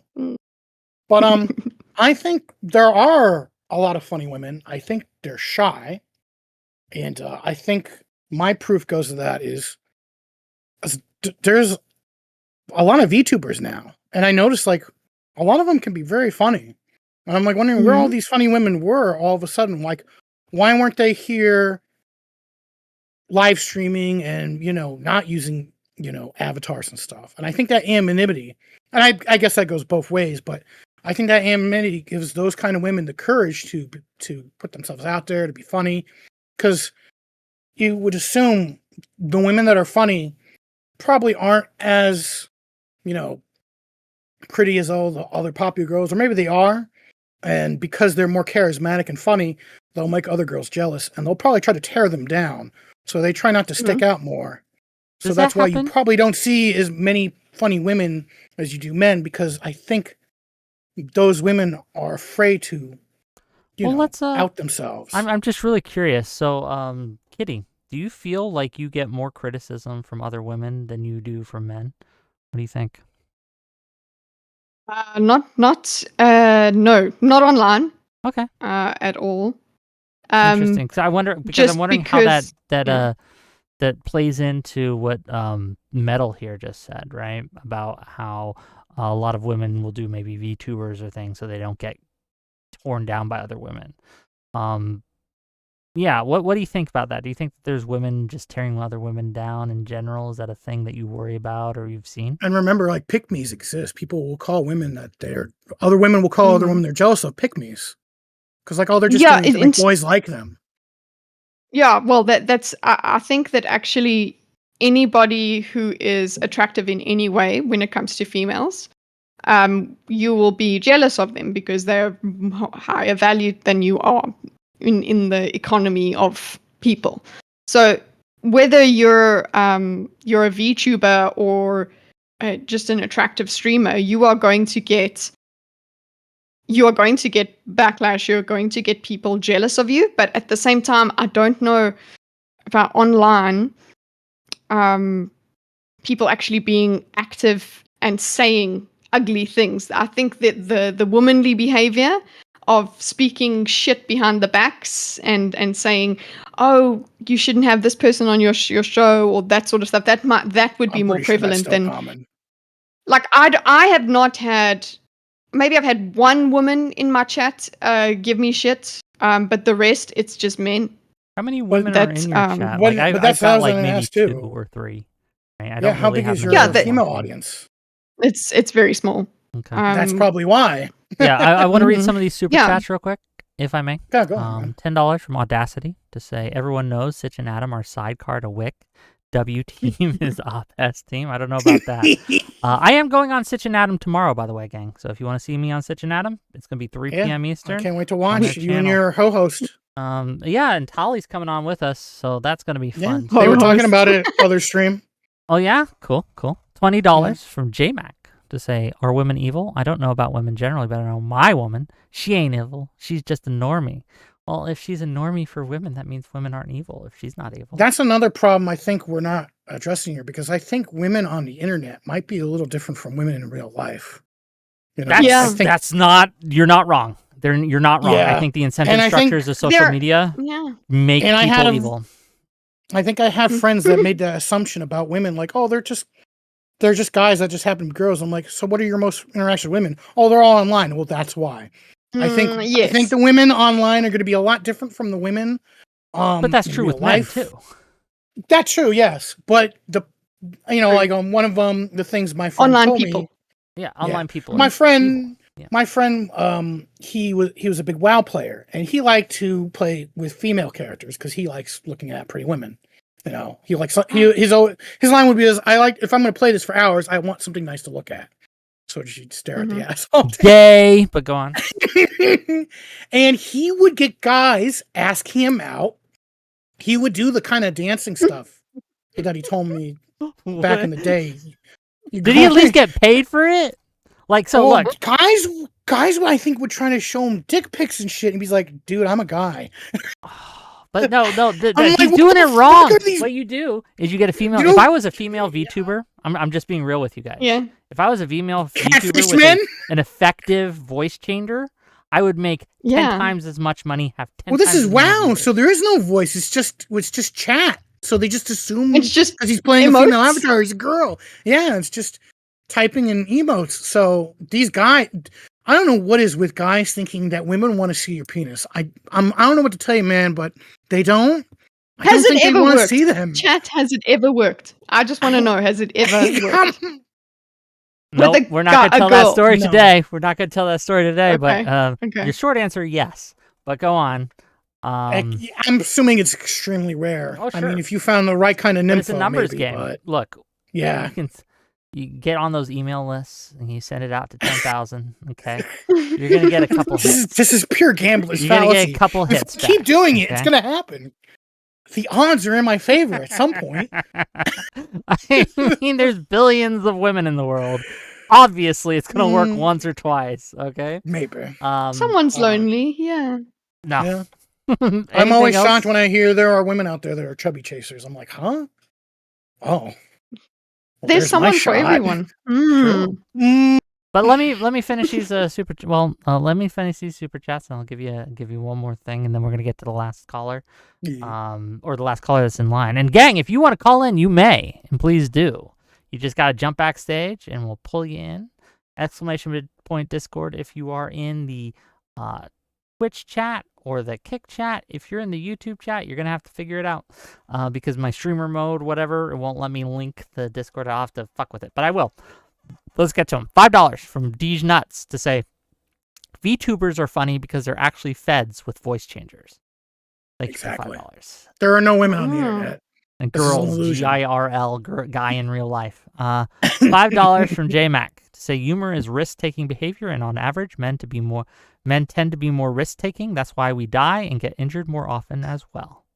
Perhaps. Yeah, but I think if you can probably condition women to be self-aware of that kind of stuff and probably take more chances, you know. Okay. $10 from Alexander Rin to say, with the rise of Red Pill, the attacks on women are now made by men by far. Maybe. And then $10 more from Alexander Rin to say, just an FYI, dick pics weed out the ones who aren't up for anything. They aren't looking for a date, just someone with a high sex drive. Okay. Thank you for the $10. I guess that's one way to weed them out. Okay, Metal. Yeah. Anything else before we send you to the void? No, I think that's good. Thanks for having me on. Nice to meet you, Kitteh. Nice to meet you. Okay. Talk to you later. Yeah. Talk to you later. Yeah. I don't know. Like, dick pics are a weird thing because why would you give that away for free, guys? You got to make them earn it. That isn't something make them pay. Exactly. You can make look, I have made more money on my stream for having people pay me to take my shirt off. I've made like almost $1,000 because I said $50. Wow. Okay, $50 on any stream, and I'll take my shirt off for this stream. And if you want me to put it back on, you got to pay me $50 more. Okay. Get to the end. So Hey. we make it both ways on this way, right? But no, it's yeah. Don't give it away for free, man. Make them earn that shit. Okay, women, you men have more worth than to just give it away for free. Okay. Okay, let's bring in our last caller that's in line at least. Hello, you're live.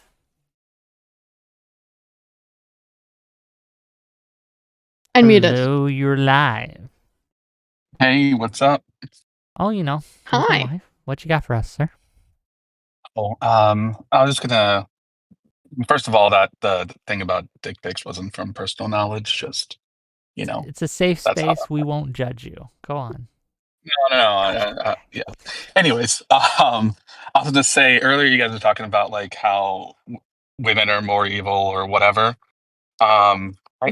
There's probably not a more evil variation, but I do know that women tend to regret murder less than men when they commit it.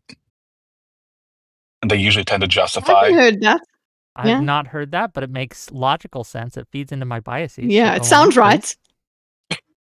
Well, they don't murder as often. They typically have to be driven to it, and by the time they're not likely to feel regret for doing it. They'll still feel remorse or guilt, but the regret part just doesn't so much exist on average. And then the other thing I was going to say is, throughout history, men have had the seats of power, but women have had their ears. Much of society was actually shaped by women who manipulated men into doing what they thought was best or what they wanted. So if you want to define evil that way, I guess you could. I mean, look, for me, evil is intent, right? Intent has to be there for it to be evil, in my opinion. You can do a thing that is harmful, but if you don't intend to do harm, I don't know if I'd classify that as evil behavior, right? But I would classify someone intending to do harm, even if it looks like they're doing good, right? Or if you try to do harm but end up doing good, you still might be evil. Does that make sense? I think it's intent. I think intent is like the core of it. It's not all there is to it, but for me. What do you think, Kitty? What is evil to you? intent has to be part of it. You can't just be, well, yeah, intent. Okay, so you could do it by mistake, and then you are made aware of it, and therefore there's an expectation that you would need to regret it. There's certain, you're supposed to feel a certain way about harmful actions, and it seems like, yeah, that's what evil is not caring about the harm that you are inflicting. I suppose you could justify yourself. Everybody, but to me, the Jedi are evil or whatever kind of thing. You could do that. So you could you can always just to clarify, Kitteh, if someone didn't intend to do harm, but then realizes that they are doing harm, but just doesn't care, that's evil to you. Yes. Okay. I mean, there's it no doesn't wrong care. answer here. They don't care. Yeah. Just asking that's what I'm getting from it. Yeah. And what else? What else is another necessary thing for evil? Yeah. I'm trying to be smart and find something else, but it's like, no, well, you got to know. Are you evil because you have evil intent, or are you evil because you do evil things? I mean, what if you have evil intent but do something good by accident? Yeah, I think evil intent makes you evil, but the problem is, this is a good topic because I love talking about this. So here's the deal. When it comes to what I can judge, if I'm going to judge Kitteh as evil or good, I can't know her intentions. I can't know her heart. But I can look at what she's doing, her behavior. And so if she behaves in such a way that evil comes of it, then I would consider calling her evil or at least harmful. Yeah, you would interpret it that way. Yes. Yeah. However, it's very possible I could be wrong because she might have very good intentions, but it's just she's ending up doing harm anyway. Like if a man really thought and really believed in his heart of hearts that if he killed those 20 children that he would stop the next Hitler, and he's intending to stop a horrific crime from happening in the future, but bro, you just killed 20 kids, right? Like, is he evil? Yes. Even though he intends to do good? Yep. Yeah, I think so too. But is he evil? Being delusional, he committed an evil act. Doesn't exclude you from being evil, right? Okay. Your delusions can make you evil if you want to go that route. If I look through my true crime index, that kind of crime index. That's a very woman statement. Just FYI. Yeah. Okay. Yeah. I don't know how to say your name, buddy. Okay, I'll call you. Here. Yeah. Anything else before we let you go? Nope, that was it. Okay, thanks for calling in, buddy. All right, thanks, man. Hello, you're live. Hey. You're muted, but you're live. Oh, there we are. Hey. Do you like true crime? Calling in. Is my mic okay? Your mic's fine. So far. Sorry? Your mic's fine so far. Can you hear us? Okay. Yeah, I can hear you guys just fine. Okay. What you got for us? I was thinking about this today, to you two, since the topic is on women. Okay. So I was watching Tectone reacting to the 8-3 lawsuit stuff. Okay. And he is watching her stream as she's showing all the hatred that she's getting right now. A lot of the hatred is pretty like neutral and on theme. Lawyer up, you're gonna get financially bankrupt. Like just like the insults and the mockery that you would expect from the drama. But then of course, unsurprisingly, there's also a whole bunch of mockery. Calling her a whore. That's like making fun of her OnlyFans content. Kind of all stuff focused around her OF. I'm not sure if you guys are familiar much with Denham's OF.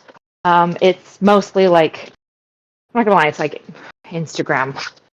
It's like lewd Instagram. You know more photos. about it than I do. I don't subscribe to the OFs of people, but yeah, I don't either. But essentially, what she typically posts, because I was looking into it today to be like, okay, Is she a whore? Because I'm pretty sure she just posts like lewds, which I don't really know if we consider that whore territory. Like I don't know if you really get to claim being a sex worker if you post like bikini shots and happen to own an OnlyFans.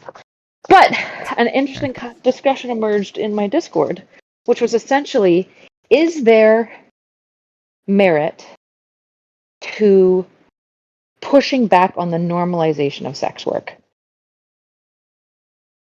In this context or just in general? Because I think in this context, when it comes to Tectone mocking the OnlyFans work of Dennis. Let's start general first. Okay. Let's start general first because I think it's more useful to go into the Tectone stuff after we like iron out the general. Because I think the Tectone stuff will be fast. It's the general stuff that's more interesting. Well, what do you think, Kitteh? Is there value or is there a use case in pushing back against the normalization of sex work? Yeah, just my general instinct is it shouldn't be the go-to career. That seems like look, yeah, I just think it shouldn't be. It shouldn't be the normal, like, oh mom, what am I going to do when I grow up? I'm going to be an OnlyFans model. And I think there is a bit of just when you brought up the OnlyFans being, oh, well, it's just lewds. The point is they're still making money off of their overt sexuality. So that is going to be attacked in that context anyway. It's like, okay, we're going to find whatever we want to insult this person. Let's find any weakness they have. OnlyFans, morally bankrupt. Doesn't matter whether they're showing their butthole or not. They are a problem. They are a whore because they're using their body that way. Therefore, they have no moral and you think high that, ground. Just to be clear, you think that that's okay to attack someone over, even if it has nothing to do with the topic at hand?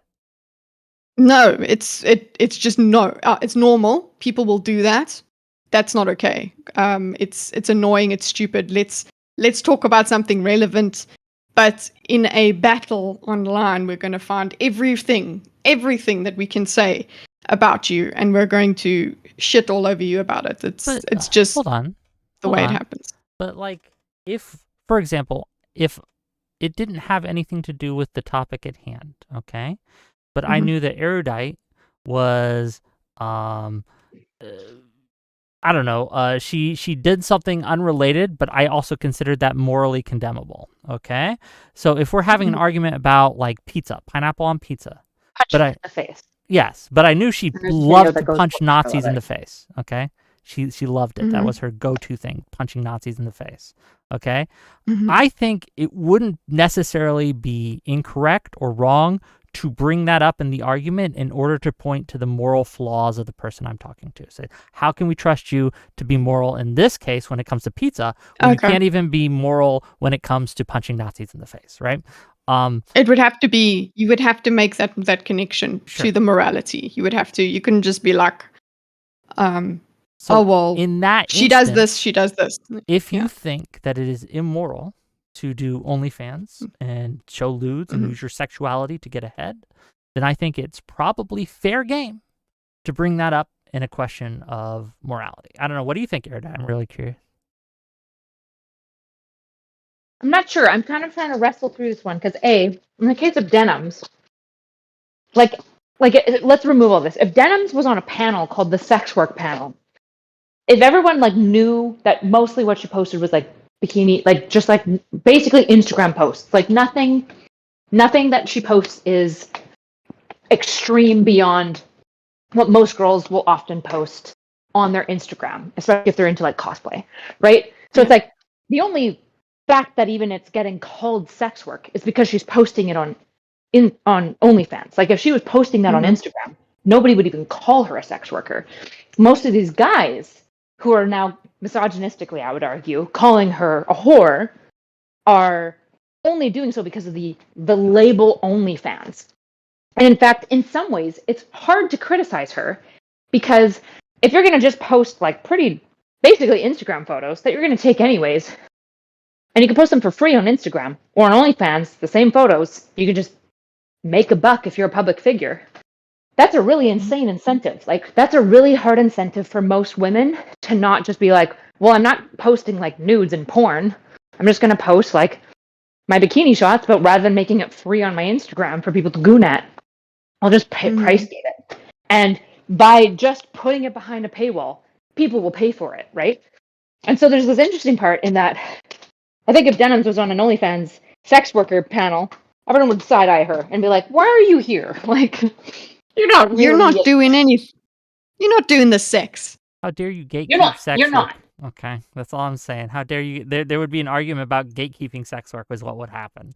But well, it's not even gatekeeping. Like, nobody would be like, how dare you? But it'd be this like weird, like everyone, nobody would say anything because it's not that big of a deal to like get mad at. But everyone in the back of their head would be like, what the fuck are you talking about? Like, why are you here? Yeah, why are you here? Like, you have nothing to do with this topic at hand, right? And so there's part of me that's interested in, like, if you are attacking somebody for traits that you genuinely think are bad,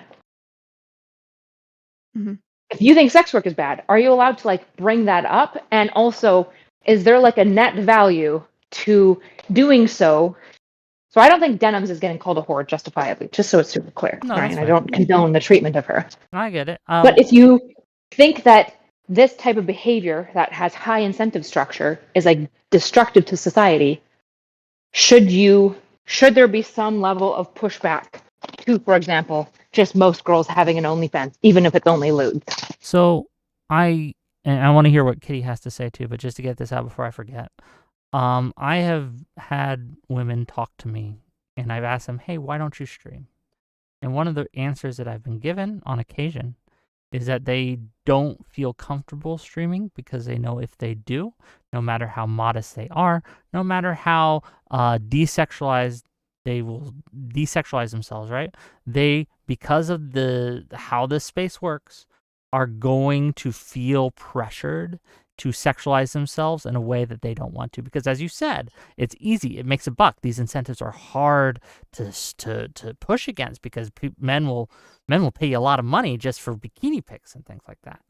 And I think that in that, like, there is probably a use case to just shaming and providing a counterbalance to that incentive so that more women don't feel as uncomfortable coming into these space and being a streamer because they don't always feel this pressure to sexualize themselves. Does that make any sense whatsoever? Are you trying to say that we by what supporting, say, modest streamers, making them comfortable in the by space shaming sex work would be a good, by shaming people who over sexualize themselves? I think it helps people who are more inclined to modesty feel more comfortable. Yeah, that's my intuition, at least. I don't have data on this. I don't know if it would be effective. I don't even know, because I don't know how you get that much shaming. And also there is the other way of people just assuming without you can be a modest streamer, but people just assume because you are female and streaming, and now people will jump on that, but I have experienced it where people think just because I'm female and streaming, I'm an e-girl. That's what I am. I'm just here for you to look at, because I use my camera, because I turn my camera on. That makes me already. I've already crossed that line into objectifying myself. So there's that kind of thing. How would we rein in the shaming? I'm all for shame regulating society. I'm all for that. That's how we work. That's how humans work. But I just don't know how we could manage that and jerry-rig it to make sure that everything works out the way we want it. Any thoughts on that, Erudite? Yeah, I mean, oh no. There's kind of two branches to questions in this. Oh, can you not hear me? No, just for a moment, but then you're back. You're back now. Yeah.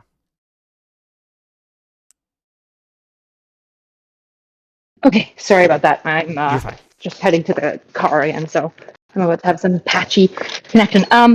So there's kind of twofold, right? Okay, well, if we think, for example, one of the questions is sex work bad, which is a whole other discussion. But the I'm on like the fringes of the moral system of basically going, is there something bad to like the normalization of sex work? Because even if you say sex work is neutral, that doesn't mean that normalizing sex work is neutral. And so there's an interesting question. So, for example, if all the people attacking Denims were attacking her, but it was the case that she actually did what we would all agree is like actual sex work, would that be would that be less awful than like the unfair where she's getting called a whore and stuff like that when she literally just isn't really doing any of these things that it seems like people view condemnable or bad? I mean, definitionally yes, because if you're honest about your criticisms, then it's better than dishonest criticisms. I don't know. It's more accurate, so I would be more on board with it. Yeah, so like, who's that lolcow guy who got...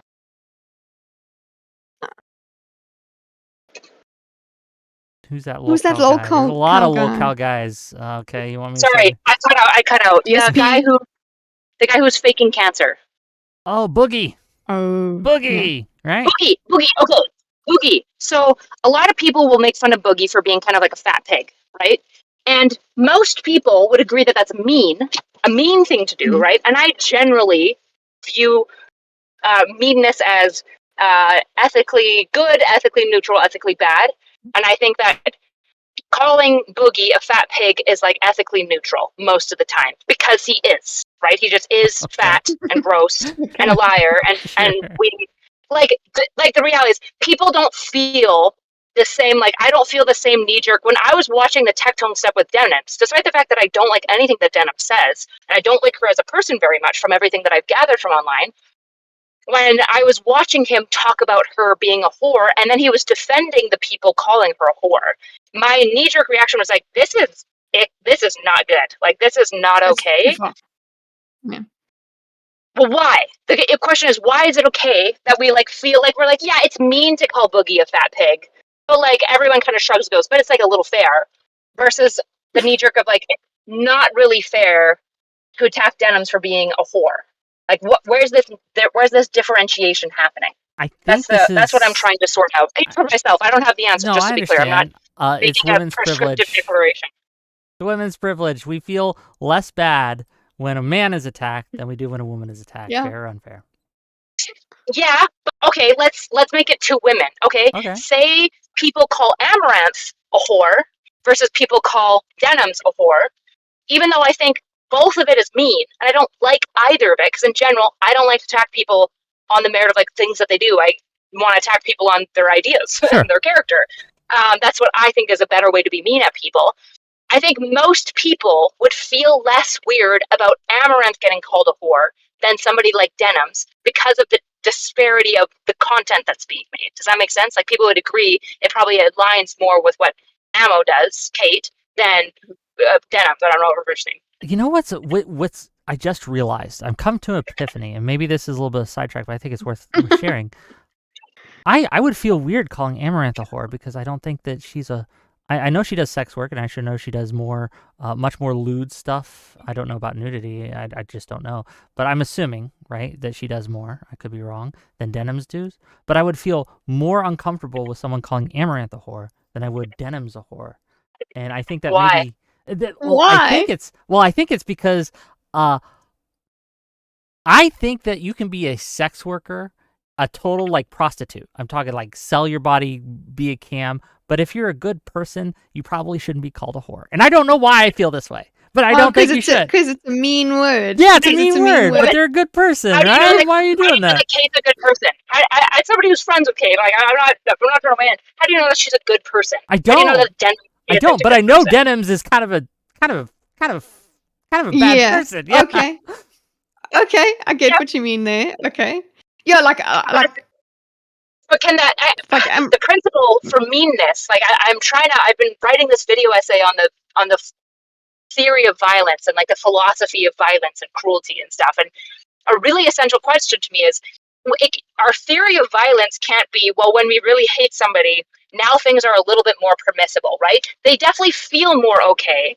And feelings can be like indications of where morality should align, but it probably shouldn't be that way, right? Because I think we've seen the ramifications of saying, well, when I think somebody ontologically kind of sucks, they're a more shit person, we can be more fucking awful to them. I think the ramifications are things that we don't like.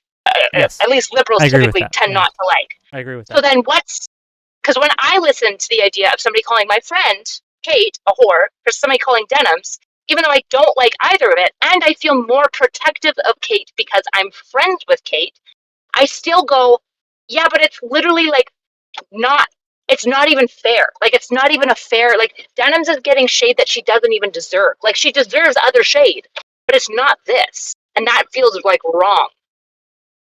No, I think being accurate in your criticisms is always a good thing, right? Like, I think calling someone who isn't a thing is obviously not something we want to do. Whore is such a fun word, though, right? Like, I'll Basiny, thank you for I like this. saying it whore. Yeah, I will equate it whore. to retard. I would never call someone who's actually a retarded person a retard because I would feel bad, right? But I'll call a lot of people who aren't really retarded because they're being retarded, right? And I won't feel bad. Uh-huh. I think the whore is kind of the same way. I'm more likely to use it on someone who isn't actually a whore than I would be on someone who is actually a whore. Does that make sense? I don't know. It's probably not what you want. But do you think that there is a societal value to offering some level of pressure against yes sex work? Yes. Yes. Okay. Yeah. So yes. It shouldn't be. Yeah. It must not normalizing it. But it's how we don't normalize it is the problem, and I don't think again, I didn't see the Tectone stream here, so I'm just taking your word for it. But if you're accurately portraying it, I think that the way they were doing it is not helpful, and probably not helpful to what they look. One of the reasons we have to be accurate in our criticisms is because inaccurate criticisms are used by shields as from bad actors to get away with shit that they shouldn't, right? They will use that and say, look, they're calling me this and I'm absolutely not this, and then they're correct because they aren't. And it takes away and it makes them seem like an innocent person in a situation where I don't think they're innocent. I don't know. Sure. Okay. So say Denims probably joined OnlyFans for a couple of reasons. And a lot of female content creators who do not do nudes or porn join OnlyFans for usually the first reason is the main reason. And the second reason is the reason that some of them believe in, some of them don't to varying levels, and some just cope and use it as a shield. The number one is money, right? Even if you're a really, really small content creator, if you have any level of internet presence as a woman, and then you start making an OnlyFans, you can just make bank pretty quick. You need the initial size, but then after that, as talking to a lot of content creators, a lot of women who do OnlyFans and whatnot, you can make serious cash by having a pretty small internet, under 6K on Twitter, and shows up on streams and sometimes presence, right? So there's an insanely strong incentive for a lot of people, really small female content creators. Why wouldn't you? Men are going to sexualize you anyways. That's just true. Yeah. If you like Kitteh said, right? If you turn on the camera, you're going to get sexualized. I mean, the reality is if I go out and walk around, I'm going to get sexualized. If I go out in a hijab, I'm going to get sexualized. That's just the nature of the gender dynamic, right? And I don't even think that that's bad. Just to be clear, I think it's neutral. I think this just is. It's normal. But now you have an iteration of young women that if they get a certain amount of social media clout, they can now instantly exchange that clout for money. And most people who are secular agree that sex work is neutral. They don't view it as a bad thing, right? That's most people in society. We fundamentally, for the most part, are sex work just is. There's obviously conservatives who really rail against that. But most people, especially anybody on the left, is going to say, well, sex work in and of itself isn't evil, obviously, right? It's hard to make that argument except for when you're religious. But that now creates an incentive where if you're slightly left-leaning in any way, shape, or form, and you have any level of clout as a woman, you basically can just have not a huge cash cow. You're not going to be a millionaire, but for basically taking photos with your girlfriends in the way that you already would, because most of the people that are posting like their cosplay photos and they're posting them in bikinis, like they're going to take these pictures anyways because it's fun. It's fun to take the pictures. It's fun as girls to sexualize yourself and look pretty and feel sexy and hot, except rather than posting it on Instagram, you paywall it. And now you've got potentially $500 extra per month for the same shit you would have been doing the entire time. That's a really insane incentive system.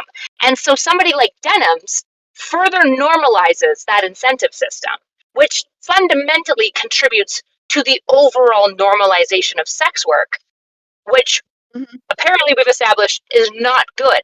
So then it's like, is Tectone, although I disagree, my knee jerk is to dislike Tectone.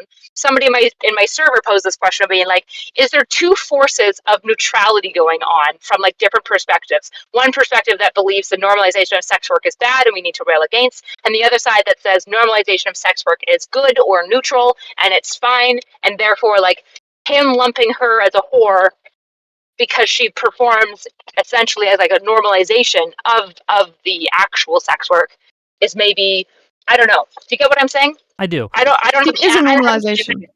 I haven't finished the question. I'm posing it to you guys now. I wanna see your violence thing, by the way, about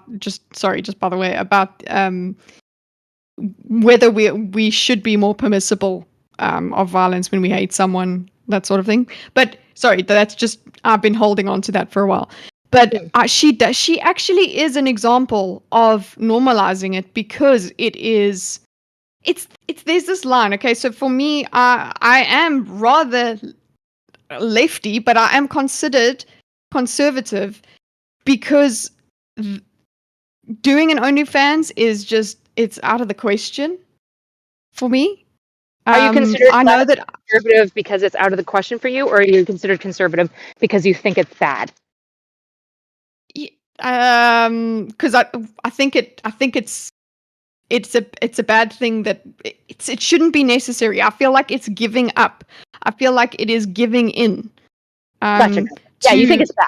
You think it's a bad thing to do. Yeah, it's not a bad thing. Because, not the most bad thing. It's not evil, but it's like on the scale of neutral to positive to negative, it's tips in the negative direction for you. Yeah, it's negative. It's just, it's not like, oh my God, if my friend does it, I'm gonna now call her a whore, but I'm gonna look at her in a certain way, because I'm gonna be like, okay, so you've chosen that path. You're gonna have way more money than me. Absolutely, good for you. But at the same time, there is a certain level of respect that you should have for yourself, and you've let that go for money, and that seems to be something that I'm not happy with. I'm not comfortable with.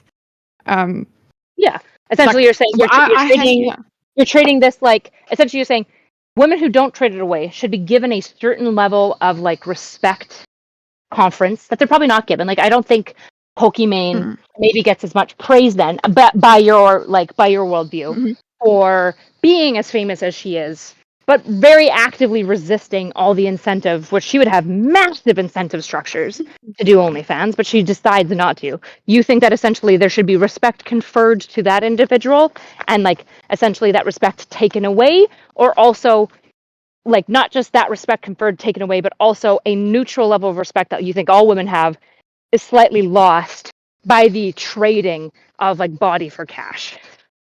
Yeah, there is something slightly lost. Obviously, there are certain cases. It depends on, like, we're trying to see, like, if there's a certain kind of person that owns it in a certain way, that they kind of are, I don't know, I'm trying to envision a person that just is not whorish, but is a whore.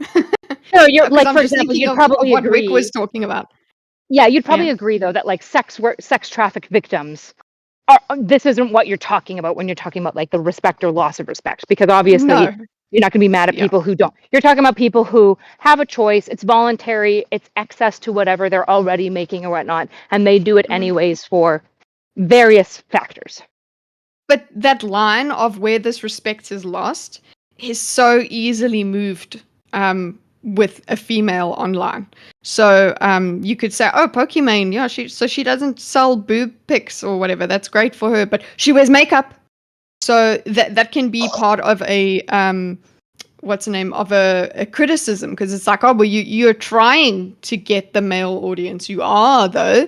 It's okay until this line over here, but then when you're showing a little too much skin, then we'll call you a whore. Like, this line is, it's difficult, but I don't want to sound like a victim, like, oh no, females online are treated so poorly, but it is part of the issue. Oh, it's a femme-centric problem and situation and incentive structure that men fundamentally, by and large, don't have to struggle with at all. And it's mostly a topic that's dismissed by men as like uncomplicated and simple, when it's obviously not uncomplicated and it's not simple. Wick, have you dismissed this issue? Do you think it's uncomplicated? I don't think it's uncomplicated. It's very complicated. Okay, yeah, sure. I'm staying out of you. I'm staying out of the women talk right now, basically, because you guys have more perspective on this as women streamers than I do as a male streamer. Because soy. This is like if you had two. Hold on. Okay, no, I will say this. I have a standing. You don't give me look. But you're like, I respect women less you who beautiful, do OnlyFans. noble black people. Only you can speak. Okay. I, as a white, no uterus, no opinion. These ideas. You're gang. Look, we had. I don't know if you're here for this, Erudite, but we had. We already agreed that the more women on the call, the more evil the call is, and this is just, we're seeing this happen now. You're ganging up against genuinely, the more women in a call, probably the more likely it is to be nice, but also enabling. Okay, which is evil, but regardless, sure. But being violent and stabbing people is evil too, and that would happen if it's a bunch of men on the call. Okay, and they'd say some retarded shit and then defend it ruthlessly, no matter what. To answer your question. Yes, I lose respect for women who do OnlyFans. It's not a lot of respect, right? But there is. But I also lose respect for men who consume OnlyFans too. I think if you're a man and you're paying for OnlyFans, I don't respect you as much as a man who refuses to do that. I do think that there is a. You lose respect for men that watch porn? Yes. Any porn? Any porn. So they look on like the casual Pornhub. It's free porn. They're normal to a very minimal degree. To a very, very minimal degree, but like obviously the more porn you watch, the more respect I lose. And if you watch some crazy porn, I will lose a lot of, like, depending. Okay, so crazy porn and too much porn, you'll lose respect for him. Yes. How much is too much porn? I give respect to people who don't watch it at all. Like I'll just, if a man says I don't consume porn, I'm a teetotaler when it comes to porn, I will respect that man more than I would That's crazy. I don't believe him for a fucking second.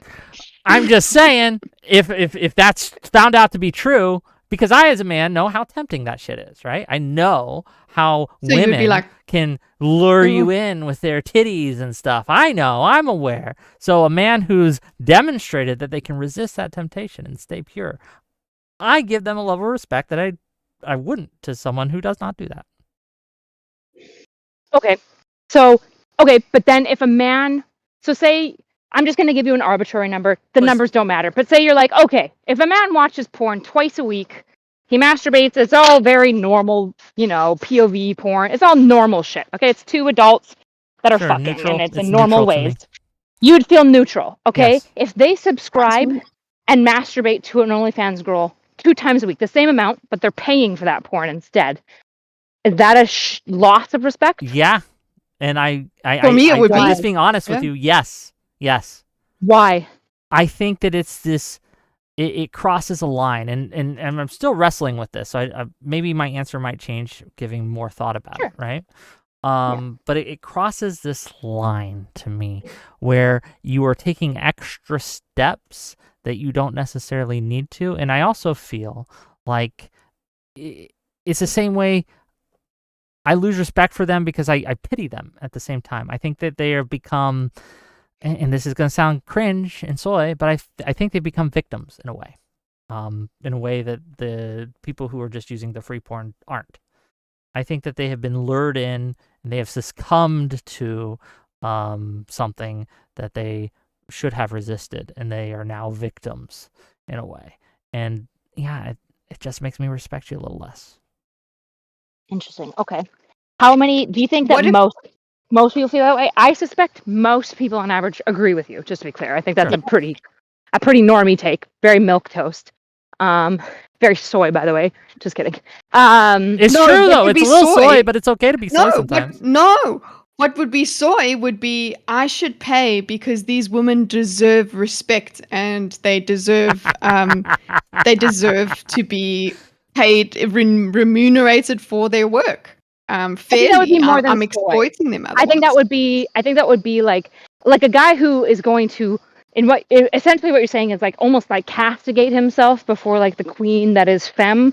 I think is like more than soy, right? Like most people would look at that with a high level of disgust, including the women that they are paying, by the way, and they would like view them as pathetic people, right? When I say soy, I just mean like, the classic lib shit, which is not. I'm a lib, like I'm a lib shit. I'm a lib shit. Yeah, I'm a kettle in this situation.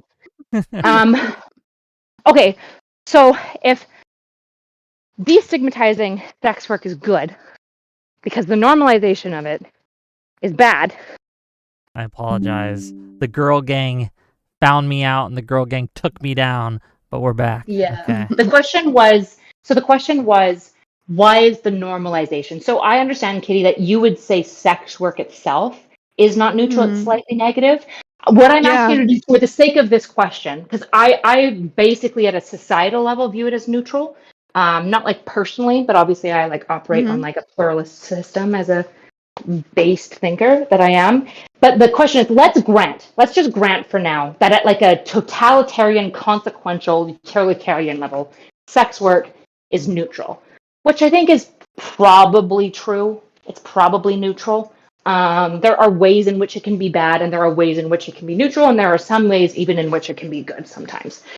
But let's just call it neutral. The question isn't, is sex work bad? Because we've already answered, like you've already answered me that, and I understand what you think. My question is, why is the normalization of sex work for society bad? Especially if, say I ask you right now to pretend as though you would agree, you would grant me that sex work is neutral. If it was neutral, then I would have to say it. Yeah, then it would be neutral to normalize it. If I don't have any problems with it all over the place, it's the same thing as I don't know, making it more normal for women to work in sewage. If you want me to have that position and look at it, I want you to wrestle with me with it because I can't. I haven't solved it. So my answer when they were like, is sex work like bad or good? And I'm like, well, for an individual, that's complicated because I have like a different moral framework for individuals based on like the context that they're in. But at a societal level, it's probably mostly neutral. And then the next question is, well, should we normalize it more?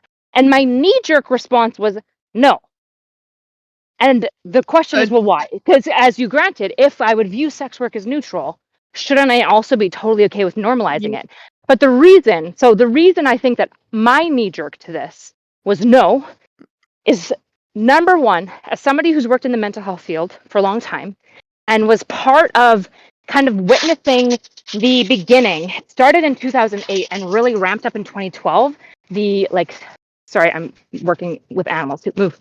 I'm a man, not an animal, but go ahead. Go on. It's a giant horse instead that's in my way. Move. We all thought that normalizing mental health would be a good thing, reducing stigma, getting people used to it.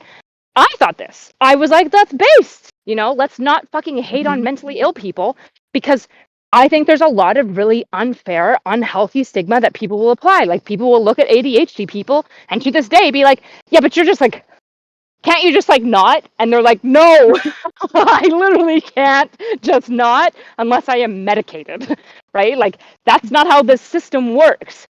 But the issue that happened with the normalization and destigmatization of mental health is complicated.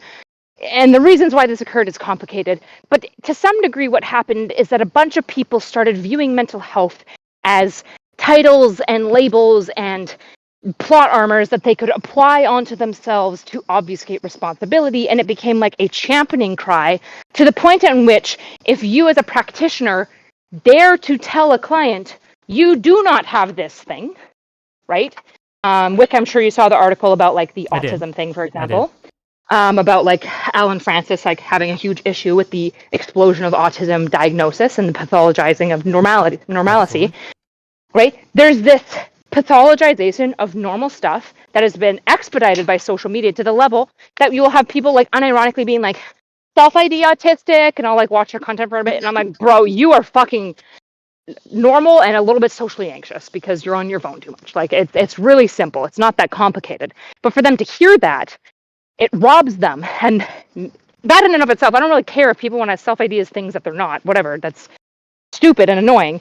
The real problem comes with A, the expectation of medicalization that often comes with the diagnosis, and B, the locus of control that it often confers to people. So in the case of mental health, right, if you think that you have depression and you have a very, very poor understanding of depression, you would think it's something like ADHD. It's in your brain.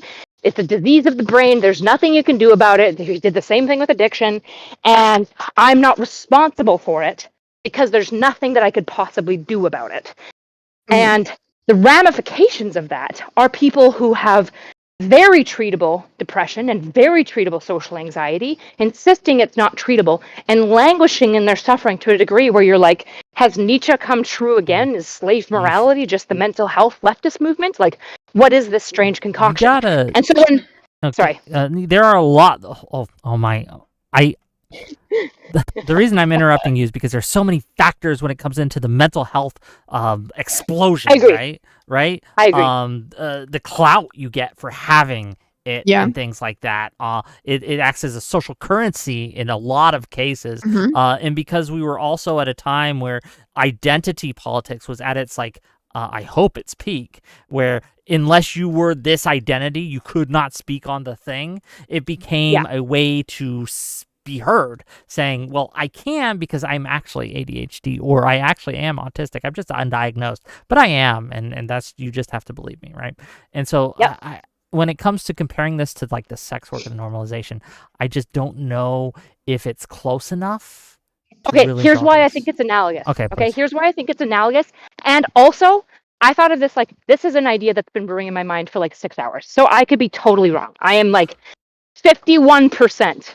Not even. I'm like 45% convinced and could be convinced in a lot of directions right now.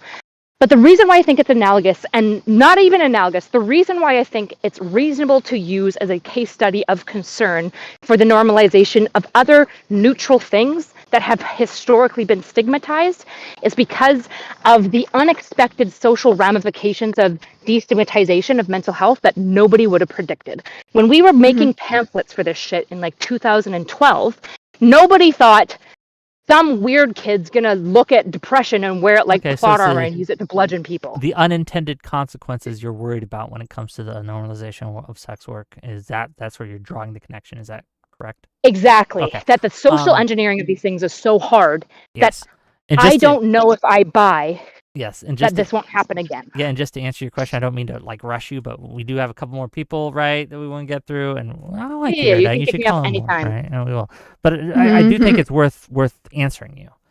I think that the reason I wouldn't normalize sex work, even if I would agree with you, and I don't know if I do, but even if I agree with you, that'd be socially neutral, right? Or is just neutral on an individual level for a woman to participate in sex work, is because I think that overall it turns women into, it's the same way where I wouldn't want to, I'm for the decriminalization of weed, but I wouldn't want to normalize weed use.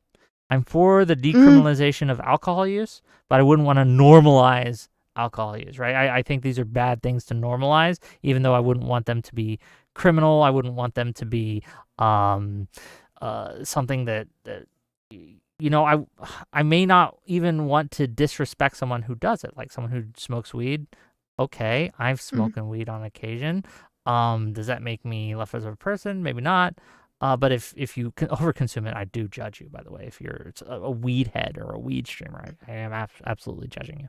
I also think that making it neutral and promoting it would harm men.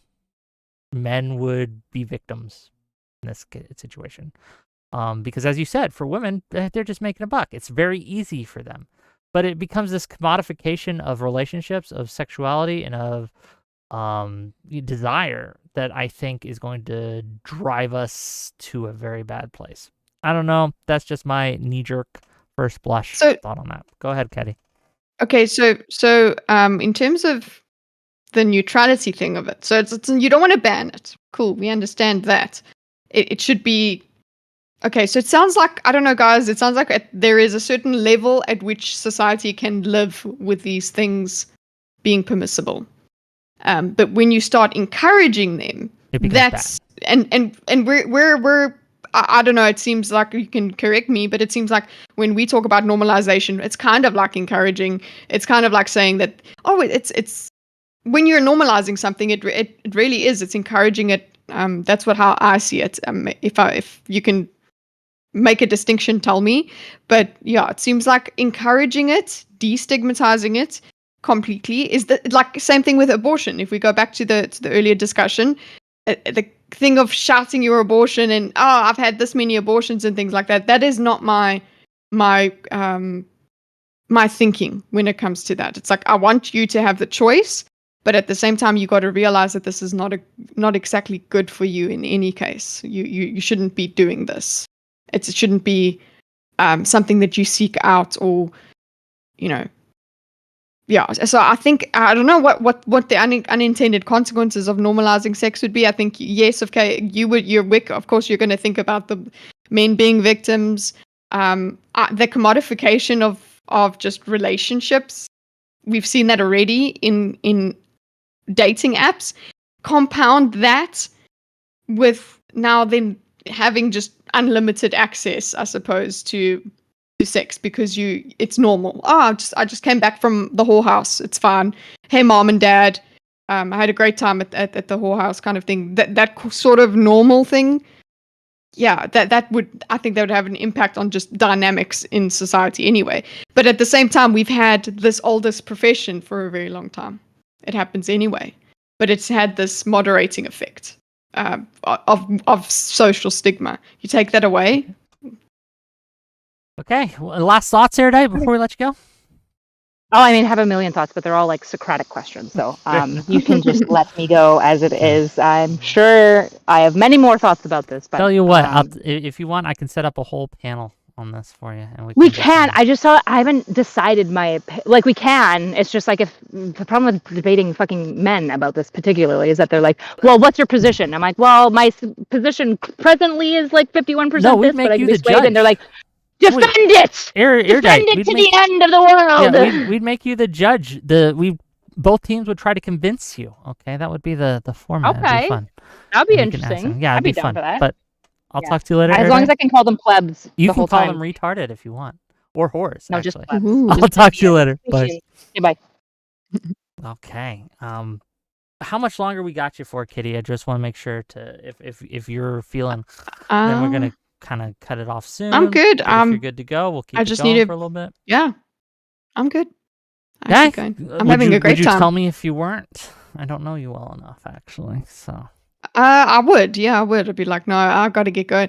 I'm actually quite happy because I'm like, I'm not going back to bed because I have to go to gym.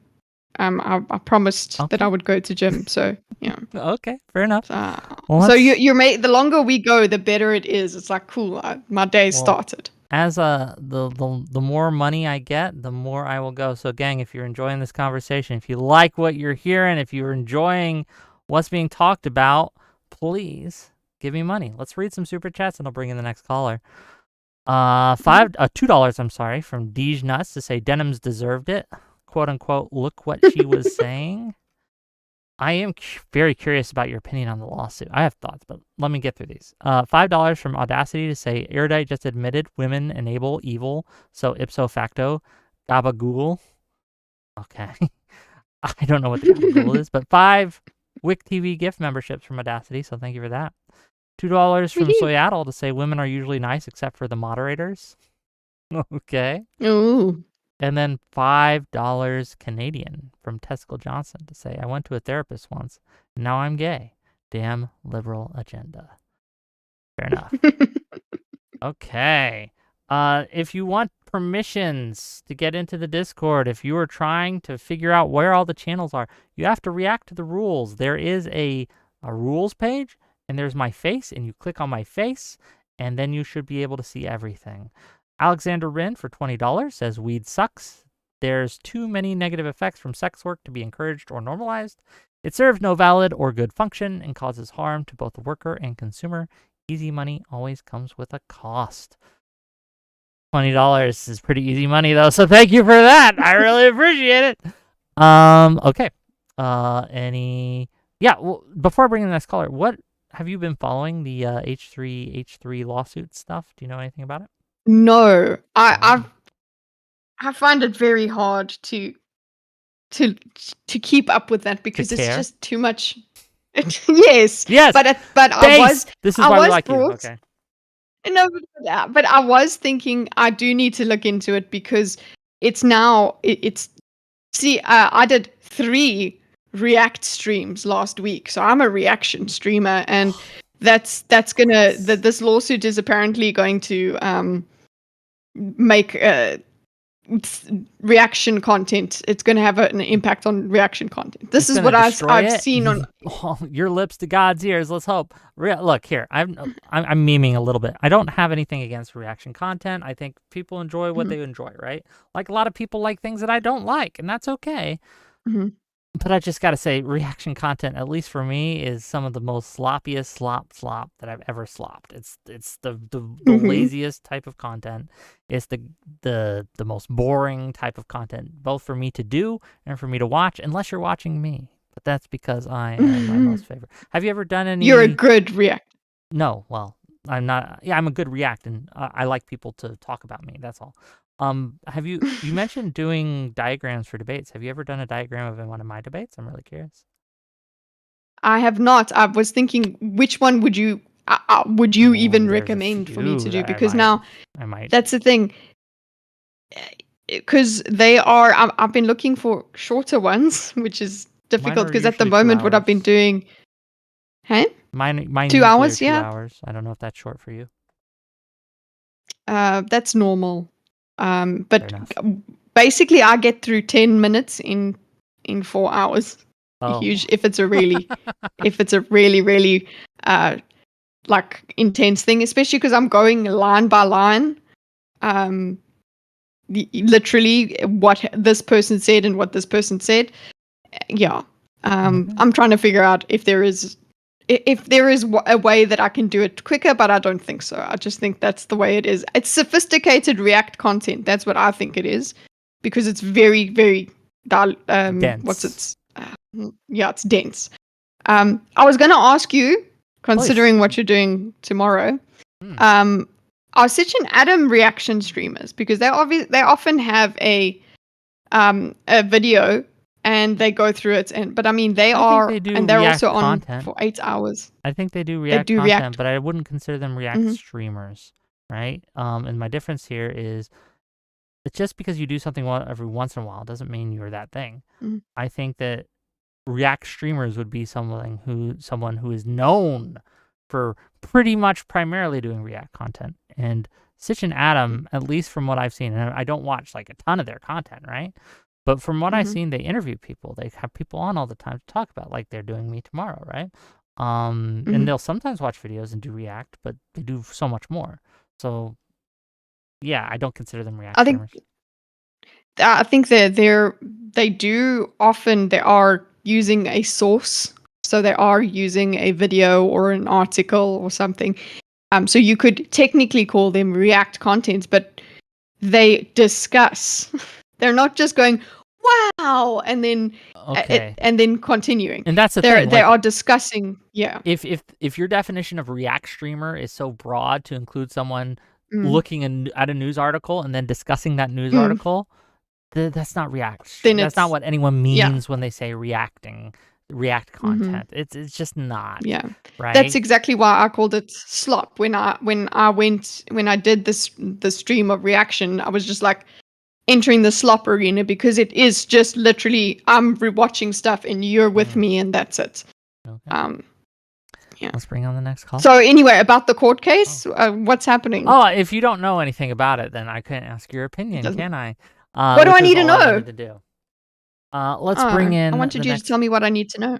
Oh, so what you need to know, and here, let's bring on this guy because he's been waiting a while. And he can listen while I just tell you, and then he can get in what he wants, and when we're bored of him, we'll just kick him off, okay? So, as I understand it, and I'm not a lore expert by any means, Ethan Klein did his content nuke against Hassan. Are you familiar with that, at least? Mm-hmm. And he registered it before he published it with the, what was the Congress, the Library of Congress, okay?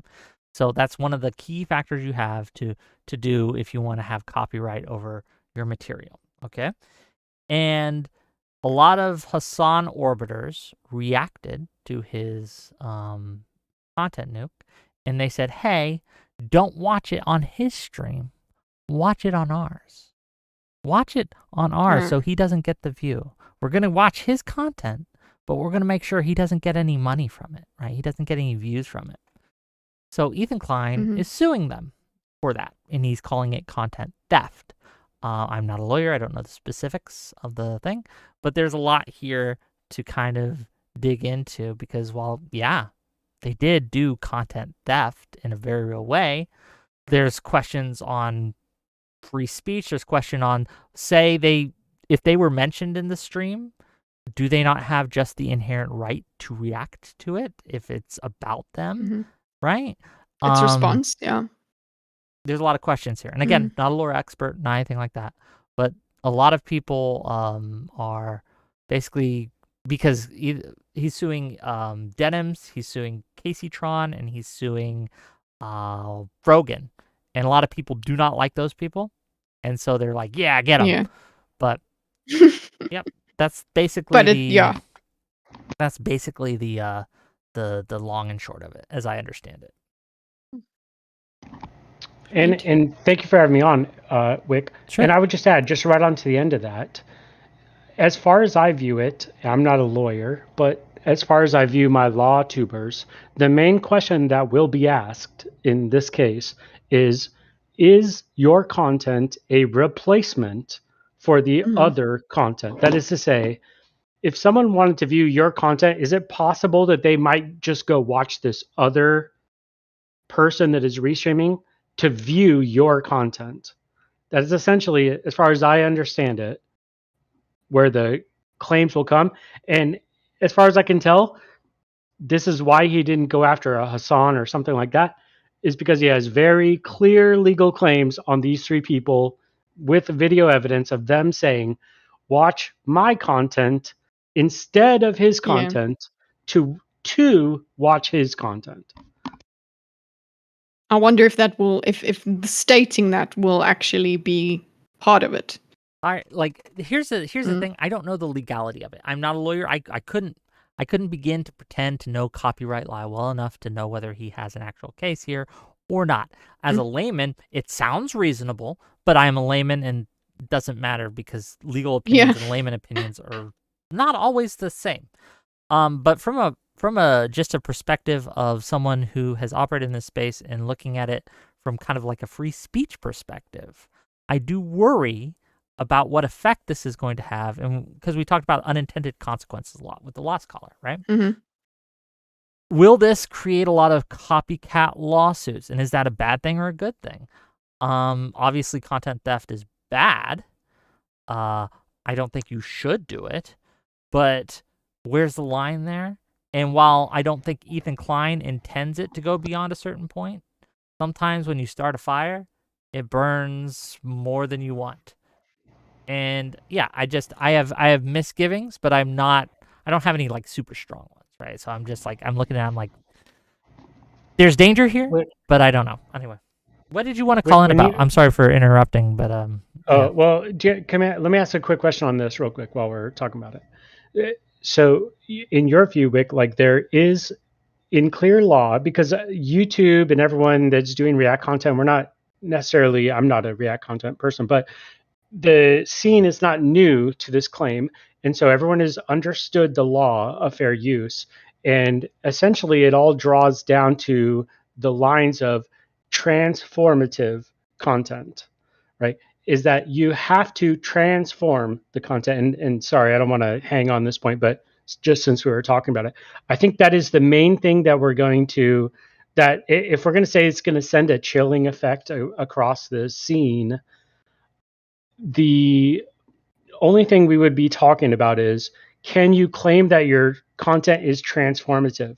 Now, Ethan Klein, as far as I can tell from his video and his lawsuits, he's not even, he's so much above the normal React claim that he's not going to have any problems here, because all of the people that he is suing directly said, no, I'm not transforming the content. In fact, not only am I not transforming it, I want you to watch my content instead of his so that you can watch his, not so you can watch me transform his content, right? And I think that's where they will end up in a lot of legal trouble.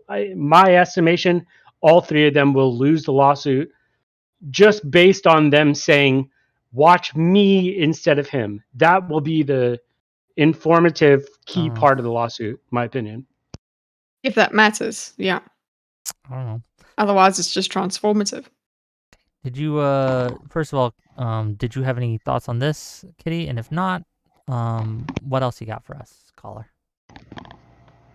I would just be reiterating things that everybody else has said. So, okay, caller, what else you got for us?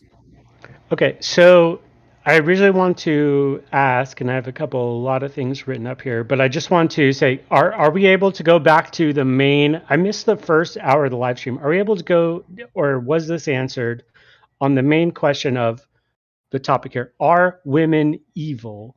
I think the biggest, I would like to at least put something forward on that, but let me know early if go ahead. This was already covered in the first hour. Do you think women are evil? I do not. But I think that when we ask that question, it has to be right, because I think it all hinges on the definition of what is evil, obviously. And if I had to make quick guesses, I would say women have always since like the dawn of time operated on different systems, or at least we are both men and women evolved into these different systems where men always are using physical violence as our way to end a situation or confirm that your position is right or wrong. Physical violence always was the answer to that question with men. And women were never party to that type of a disagreement.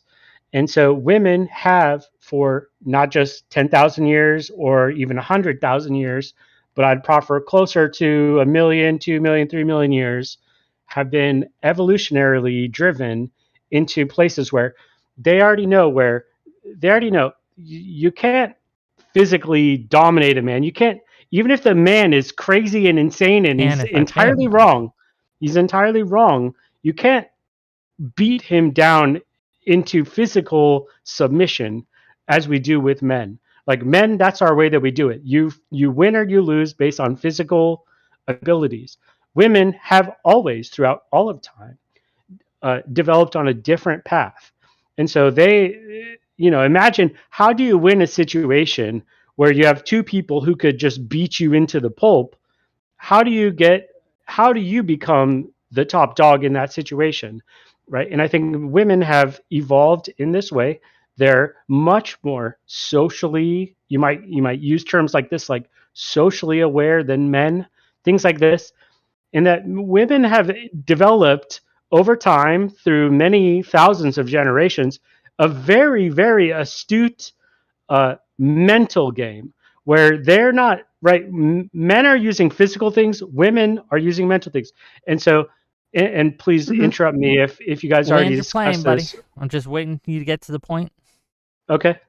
The point being that as far as I can tell, women are not evil. They're not evil, but they're operating in their own arenas where to win, they cannot win via physical power or anything like that.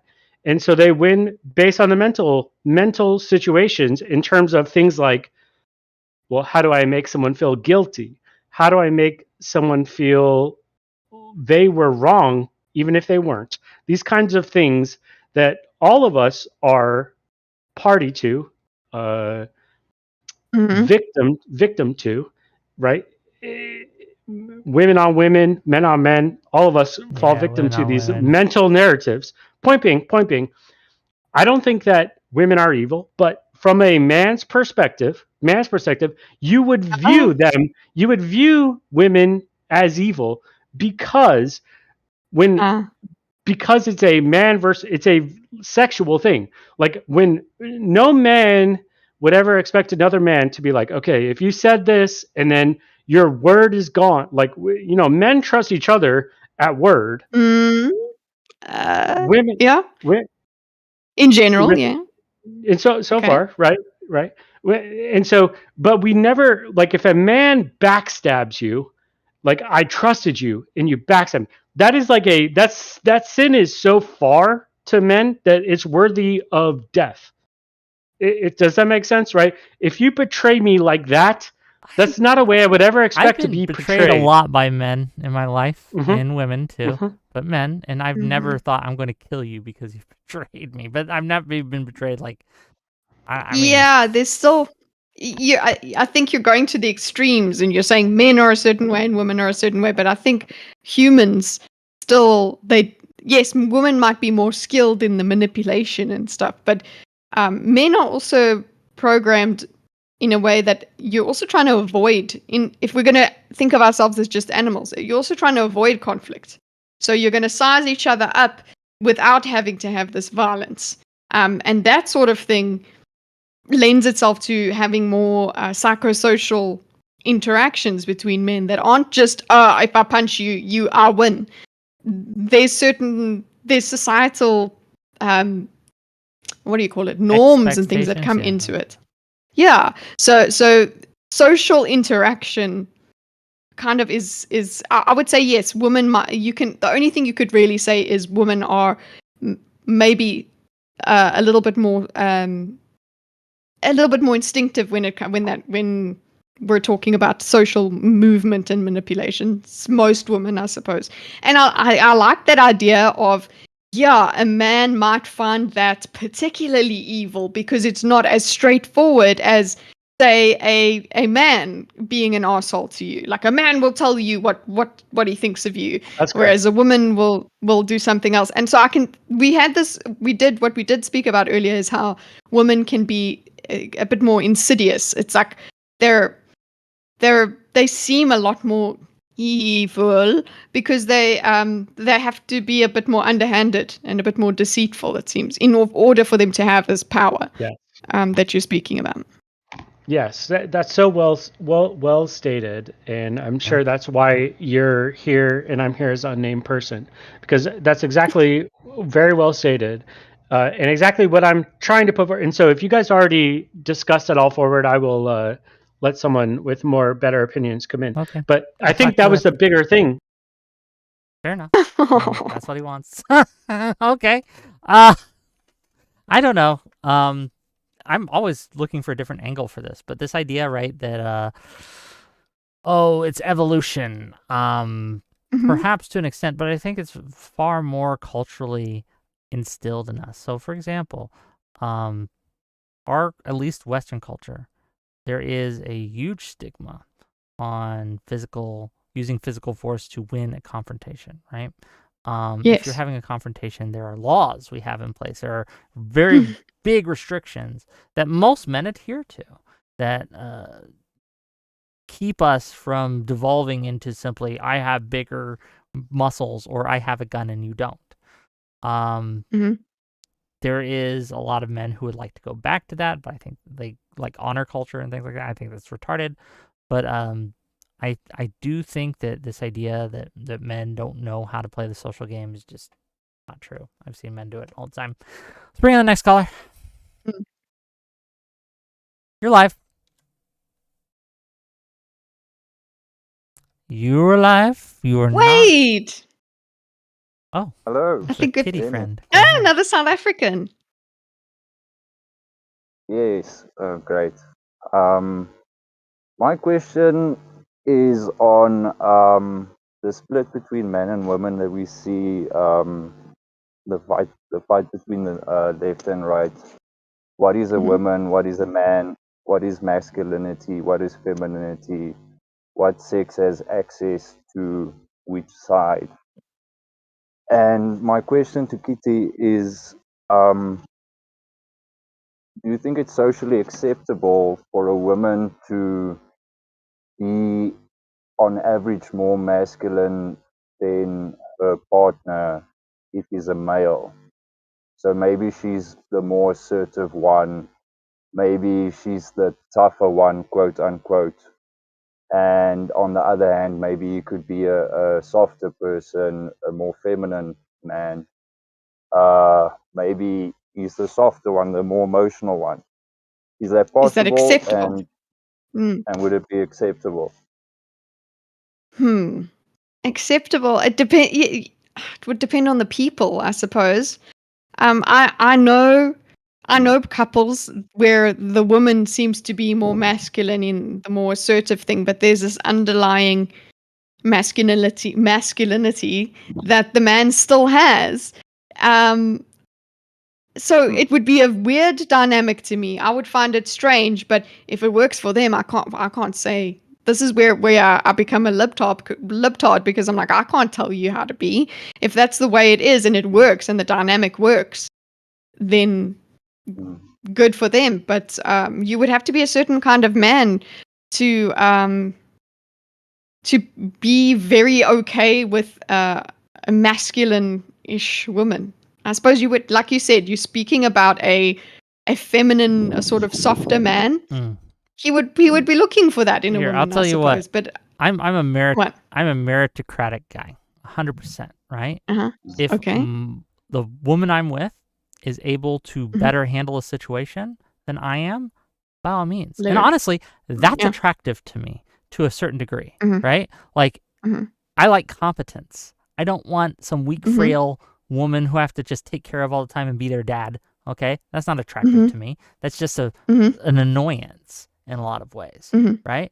But if they are able and capable in some ways, and I'm able and capable in the others, we should do what the person who is best able to should be in charge of whatever it is, right? So if you're best able to raise the kids, that's your job. If I'm best able to earn the money, that's my job. If I'm best able to fight off the intruder, that's my job. If you're best able to fight off the intruder, that's your job, right? It will really depend. So it's just, I'm a meritocratic kind of guy. Just, I don't do this DEI stuff that a lot of people do with their relationship.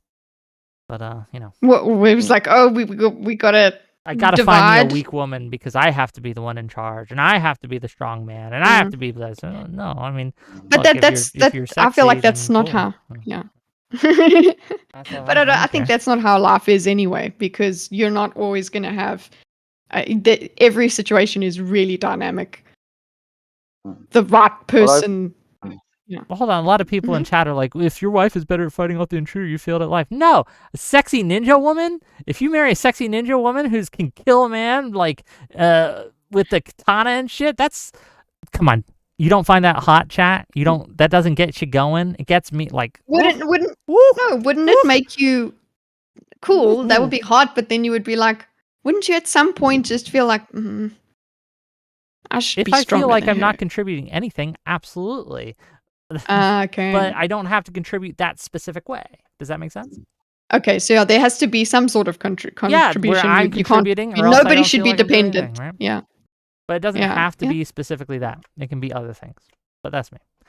Anything else, Colin? Well, I feel that a person has access to both male and female, or I should say masculinity and femininity within themselves. And I think both sides should be pursued within a person, not to speak for other people, but I just feel it's a healthy thing to do. If you're overly emotional, you tend not to have an anchor, and you're just all over the place. And on the other side, if you're just too logical, you can become so emotionless that everything just becomes axioms and logic, but you can't smell a rose, or you can't be romantic. You don't know what, you can't feel with your heart. So I feel both sides are within a person and should be honored, but you're also you're born with a certain predisposition. That's the word I'm looking for, yeah. And people tend to find the lid that fits their pot.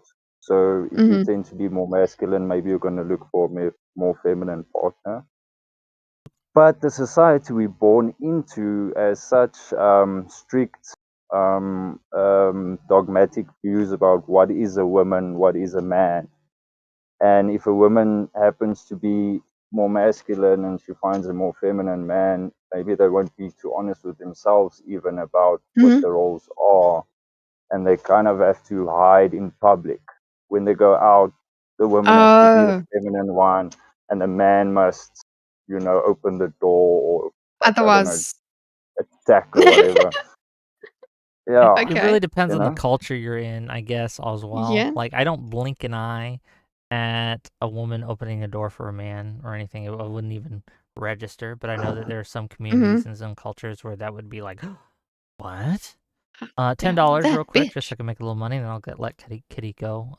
Says, honestly, I think the fact that you can't challenge people to non-lethal duels or hammer out differences with fists is contributing to the fall of men. Thank you for the $10. I disagree, but fair enough. Kitteh, you had a thought? Go ahead. Oh, you mean? No, I was just going to agree with Wade that there is probably some sort of. We're talking about all of you can't just go all the way to evolution and say this is why people do this. Society occurs, social pressures, social dynamics happen. So, yeah, I can see a couple acting a certain way in public versus acting a certain way in private. So they have to put on this act for everybody that, no, he's the man and whatever, because otherwise people will be really actually... The man might actually feel judged. I think in that situation, it would be the man that would be judged more than the woman. Almost certainly. Yeah, absolutely. Because he's not being he would be considered as some people in chat, they would consider him a failure of a man, which again, I disagree, but that is a societal thing. Is there anything else you'd like to share, Mr. Wade? No, that's what I wanted to bring up. Thanks so much. That's a beautiful thank you for answer. the discussion. Welcome to the show. See you tomorrow, Wade. Bye-bye, Wade. Our chat filled up, or our callers inners filled up good. While we were waiting. Hey, Natra, I don't know. Natra, yeah. Natra, what you got for us, sir? Yeah. Yeah, I just wanted to bring up something pretty quick. It's basically about conscription. I believe that women and men should be equal, and I think the only way for them to truly be equal would be for women to be on the selective service, just like men are. I think we get signed up at 18, so around that same age. Sure. What do you think, Kitteh? Yeah, I agree. But at the same time, what would we make the woman do though? Do we? Logistics. Would you? There's tons of. There's lots to do. Yeah, there's lots to do that women are perfectly capable of doing. That are needful and necessary in war. That women should be on the hook for, honestly. So. Yeah, exactly. I mean, like for example, the Air Force, women can fly a jet just as well as a man can. B-2 so there's no bomber, reason. In fact. Exactly, like a B-2 bomber. Yeah. So which we just saw.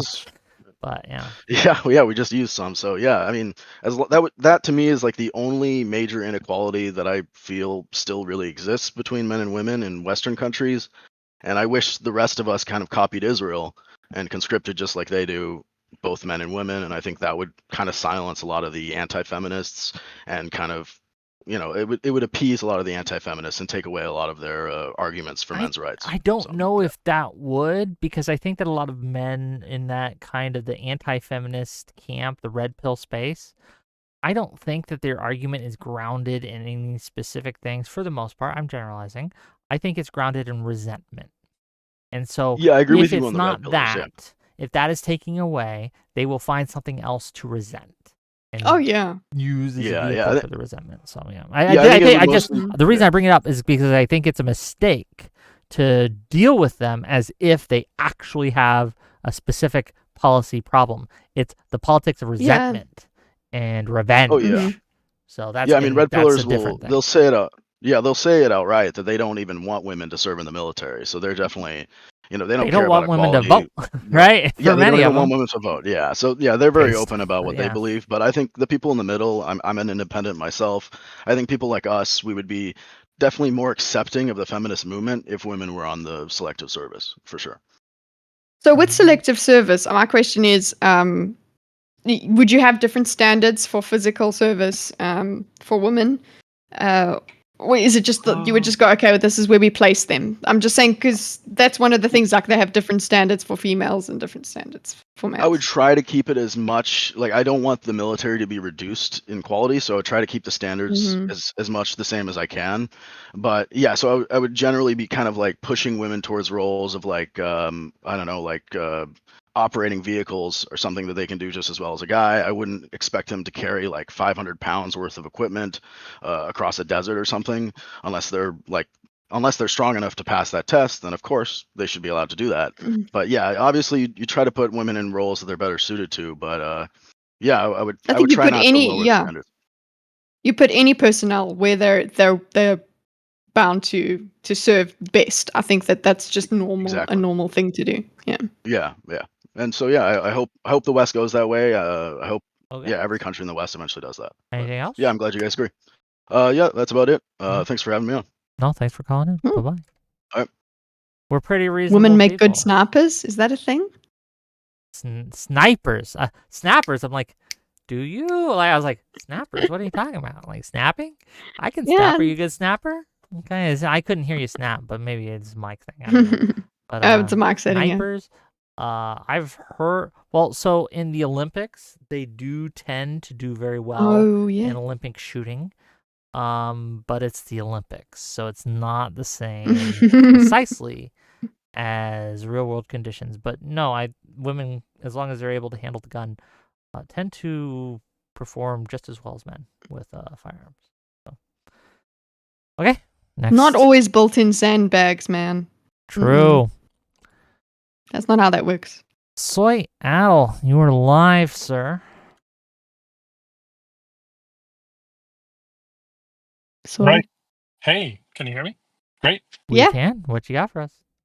Wonderful. Well, I enjoyed this conversation very much, and I am reminded of a book that I just read recently, Bell Hooks All About Love, and the author talks about feminine patriarchal femininity, and that is really what is. I'll agree with Kitteh that is what's wrong with some people in the feminist movement who use patriarchal structures to, promote themselves, to promote their version of femininity, but it all fits within patriarchy.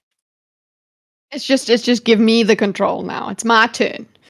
Right. That's the thing. So they claim to be against patriarchy and all of that, but it's like, no, you know what? I just want to be in control this time. Exactly. So, great content, y'all. You just came to say Thanks. To simp for us. I agree. Okay. Yeah, great. Oh no, there are specific evil women. Reddit moderators. Who's Discord the most evil woman you know? Yeah. What? Yes, Who's go with that. Let's talk about that. Oh, the most evil woman you know. I am contractually obligated not to talk about that person. Oh. But what about you, Kitteh? Who's the most evil woman you've in this space? Let's do people who people would recognize. This space, Bad Bunny, or Kira Chats, as they're now known as, probably one of the most evil person in this space. Okay. Women specifically. Yeah. We're not talking men today. Women. Yeah. Okay. Bad Bunny. What about you, Kitteh? Who's the most evil woman in this space? I can't really. I don't have anyone that I would throw out that came to mind immediately. Okay. Free of Logic. That's an easy one. I see that. I just stay away from her these enough people. to say if she's evil or not. Honestly, I don't know her at all. I've seen some tweets. Brittany from that failed political channel. I even forget. With all the the white one who supremacists. slept with the. No, I know who you're talking about. Yeah. Okay. So what is the? No, okay, cool. We don't need to know who they are. But you can tell me. So then, what makes them particularly evil? And are they more evil than the men in the space? So I know Wick said we're not talking about men, but I want to talk about what makes them so evil. Well, Bad Bunny, Kira Chat's particularly used her femininity as a means of gaining power, as a means of shutting down conversations, as a means of sort of manipulating the dialogues and shutting down thought. And that how does she do that? With her boobs, what does she with do? her words and her control of the space and her, virtue signaling and shaming people for disagreeing, and so I mean this is a very common theme in what you've been discussing. Okay, yeah, just the and that can you give me a man that is equally evil for that? Like a ultra woke scold man who is constantly trying to like follow you around. I mean, there's like people at the protests who will follow you around and say that, oh, you shouldn't be speaking for immigrants, and they're just wagging their finger at you constantly. It's hard. There's such a caricature. I mean, Hassan comes pretty close. Yeah. Yeah.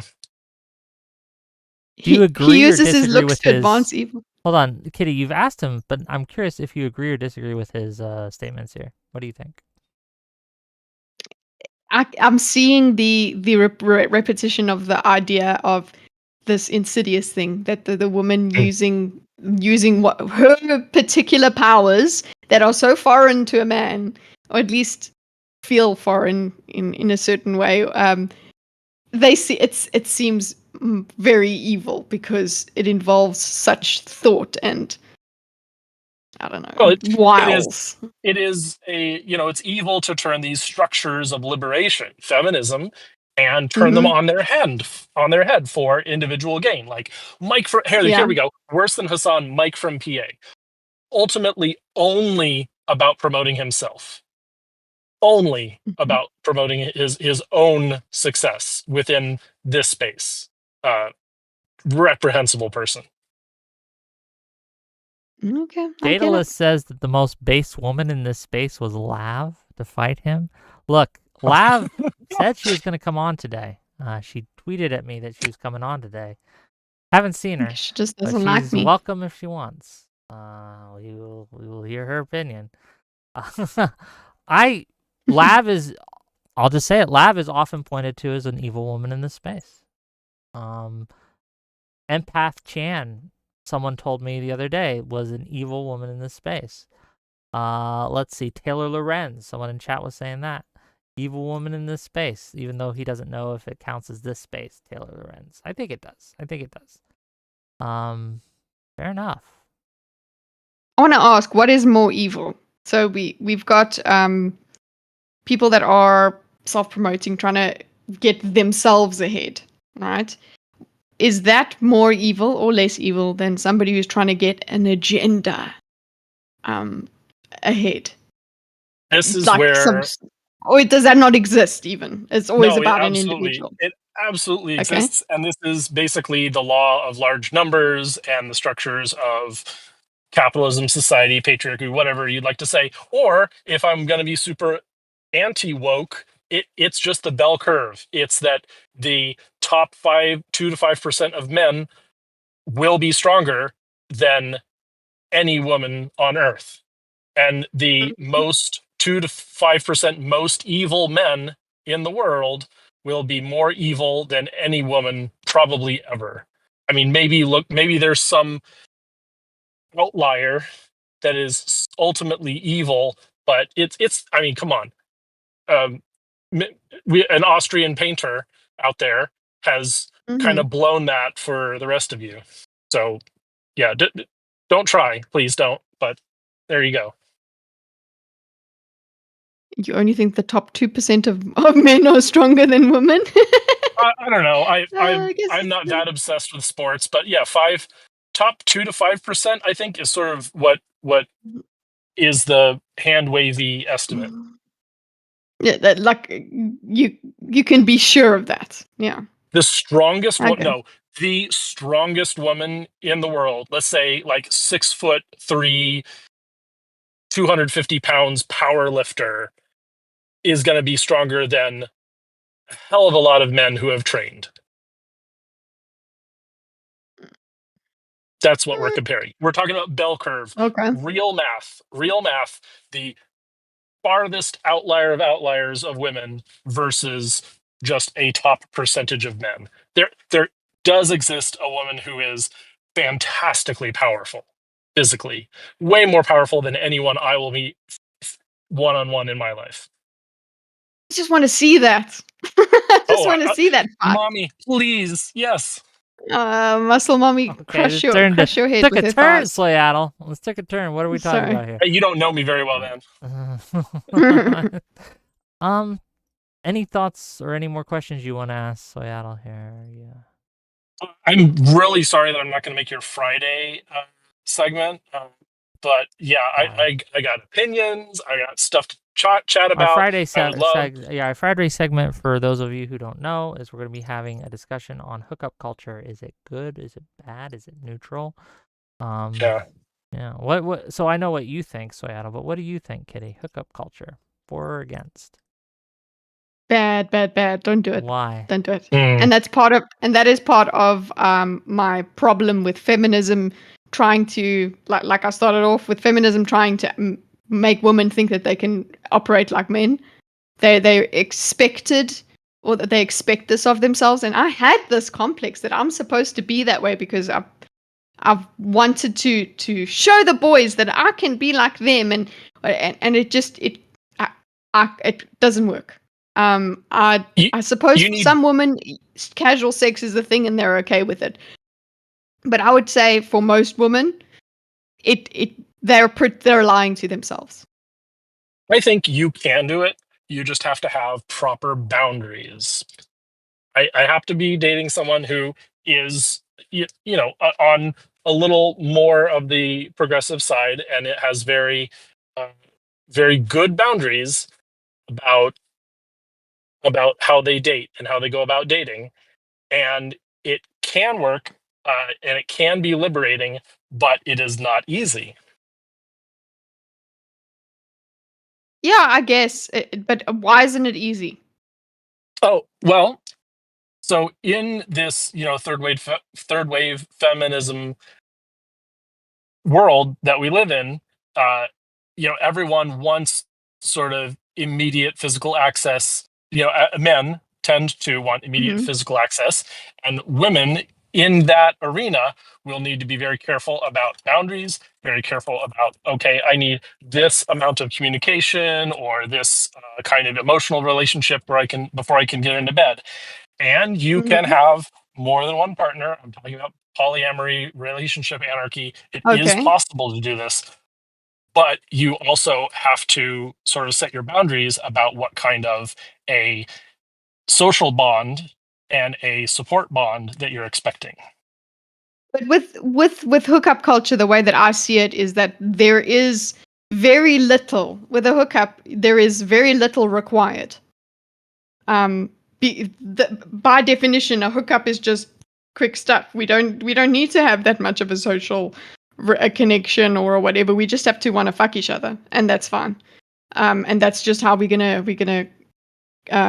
we're supposed to just go after each other and wham bam, thank you ma'am, and then we're out of it. We don't need to have certain communication. That's what hookup culture is in my definition. But I suppose you're just giving me a different level of hookup that women can go through. They can have more casual interactions and then go, you went into polyamory and all of that. That's a completely different kettle of fish to me. Hookup culture for me is not, there's no amory going on. There's no love. There's just sex. Yeah. I consider this on the same sort of social spectrum. I mean, I will absolutely admit that I have totally different standards than what you might think of as hookup culture, but also I am swimming in the same ocean as those people. Yeah. Okay. Which is It is. Yeah. Okay, yeah, well, yeah. you won't make it to the Friday night, but I'll try for that. No, thanks, Seattle, for coming on and sharing your thoughts. Thanks. Have a good stream. Bye. We'll try. We're trying. Gang, if you want us to have a good stream, you gotta give me more money. Okay. We got one more caller. Let's see how much money we can make. Okay. Give it to me. Let's bring in whoever this is. Hello, you're live. You're muted on your end, sir. Or ma'am. I don't know. Goodness, I have to turn everything off. Listen, just because somebody super chatted you last time saying I look like a girl, and it's so ironic. I think they were just calling me fat. It had nothing to do with the long hair. It's just the obesity rate. No, to come on and ask you, hi, Kitty, or Hi. how should I address you? You can call me Kitteh, yeah. Kitty's fine. All right. Mm-hmm. Yeah, so I want to call in and ask, how do you guys figure out the difference between people who are being evil versus just kind of acting normally in their self-interest, which is like, and sure, there's some kind of overlap. But how do you distinguish, like, okay, this is a female cop who's, pulling out her gun or being really agitated with people, with suspects, and pulling out her gun instead of her taser, and by mistake, or single mothers abusing their male children versus just things where it's like, a little bit of hookup culture is fine. Maybe a little bit of cheating, maybe a little bit of divorce, a little bit of alimony. They're putting it right in front of me. Why not say yes? The economy sucks. Why not have a little bit of extra for myself? How do you separate these two out from women being evil, which I think is probably rare, versus women being self-interested, which is common across the country writ large? It's common across humans writ large, I would say. Self-interest it's how we operate. But you do need I think what we need to look at is the absence of interest for anybody else whatsoever. Like if you're only caring about yourself only, that leans more towards evil for me.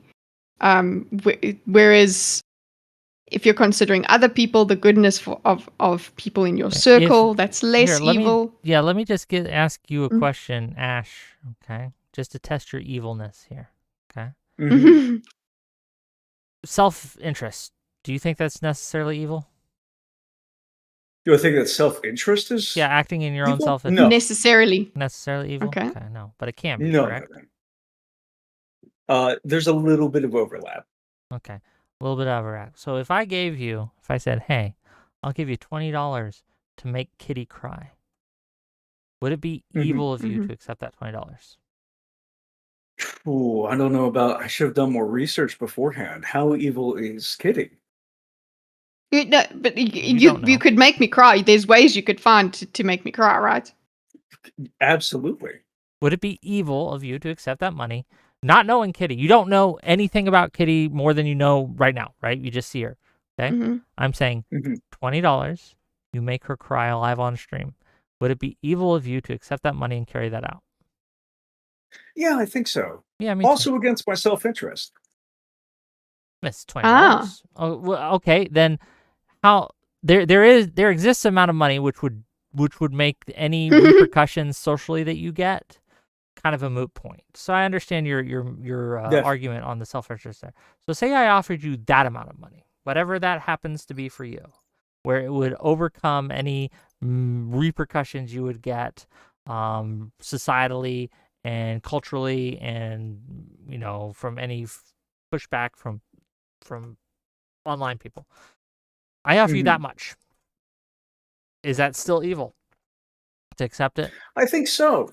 I think that would be. I think that would kind of denigrate myself. I think I would be engaging in a pattern of behavior that would feel morally. Just real quick. They're having a bidding war in chat. So one person will do it for $1,200, one person for $1,199, one person for $350. Give us chat if you want to participate. Give me your answer. How much money would you need to be paid to make Kitty cry? Please. Go ahead. Oh, they weren't offering. I was going to ask the person who said 1,200 to DM me. Okay, but why is the money we measure everything with? Because it's numerical. That's why we use money as the stick. It's numerical. It's easy. It figures out. It's universal for us. It's abstraction of value. Like what does it take? And that's exactly what's being debated here. Data List says he wouldn't do it. I don't believe you. Oh. I think you have a price. I think there is an amount or some gift I could give you or some thing I could change. It doesn't have to be money, right? But there is a point where you would be, okay, I will make Kitteh cry even if I think that's evil to do. I think there's an amount. I think you have a price. Yeah, I mean, I have a price. I would just also say that it was evil. I would feel bad about it afterwards. Fair enough, but you do. But what would so how? It also depends on how you would do it. Like, how are you? Are you making me cry because, like, through a personal attack, or you're making me think of a puppy? And the puppy gets hurt. That's guys. These are very easy ways to make me cry, or something like that. Like, do that. Just use my empathy against me. Is that this is what nobody's I love to paying ask it? First dates is what makes you cry. Yeah, that's exactly. It's a great question. Don't do that. You should. But yeah. There's an example of evil. You didn't need to give men bad dating advice. In fact, it even denigrates your own spirit in some way. But you did it because it would denigrate somebody else along with yourself. I think that's got to be the dividing line between good and evil there, or between the dividing line between self-interest and just evil is you're doing something bad partially at your own expense. You might get some kind of secondary benefit, but you are facing some expense to yourself because you think it will cause somebody else greater expense or the world greater expense. Cutting off your nose to spite your face. And that would be evil. Kidding. Cutting off your nose to spite your face? Oh yeah. Kidding. I have to ask you, how much would you need to make Ash here cry? And I'm not talking about I'm talking about insulting him or physically hurting him. What's your price here to physically, to emotionally or physically hurt Ash? How much would you need to be paid? He's going to set the super check goal. Right? And you know just as much as you know now. You don't know him from Adam, right? What's your price? I'm also feeling like I wouldn't have There's no price. It would have to be an if you say no, I don't believe you. It would have to be a significant amount of money. Sure. It would have to be like $10,000 or something. $10,000 to make to hurt Ash. To try. Emotionally, I can understand that physically, but emotionally, I think your price is less. No.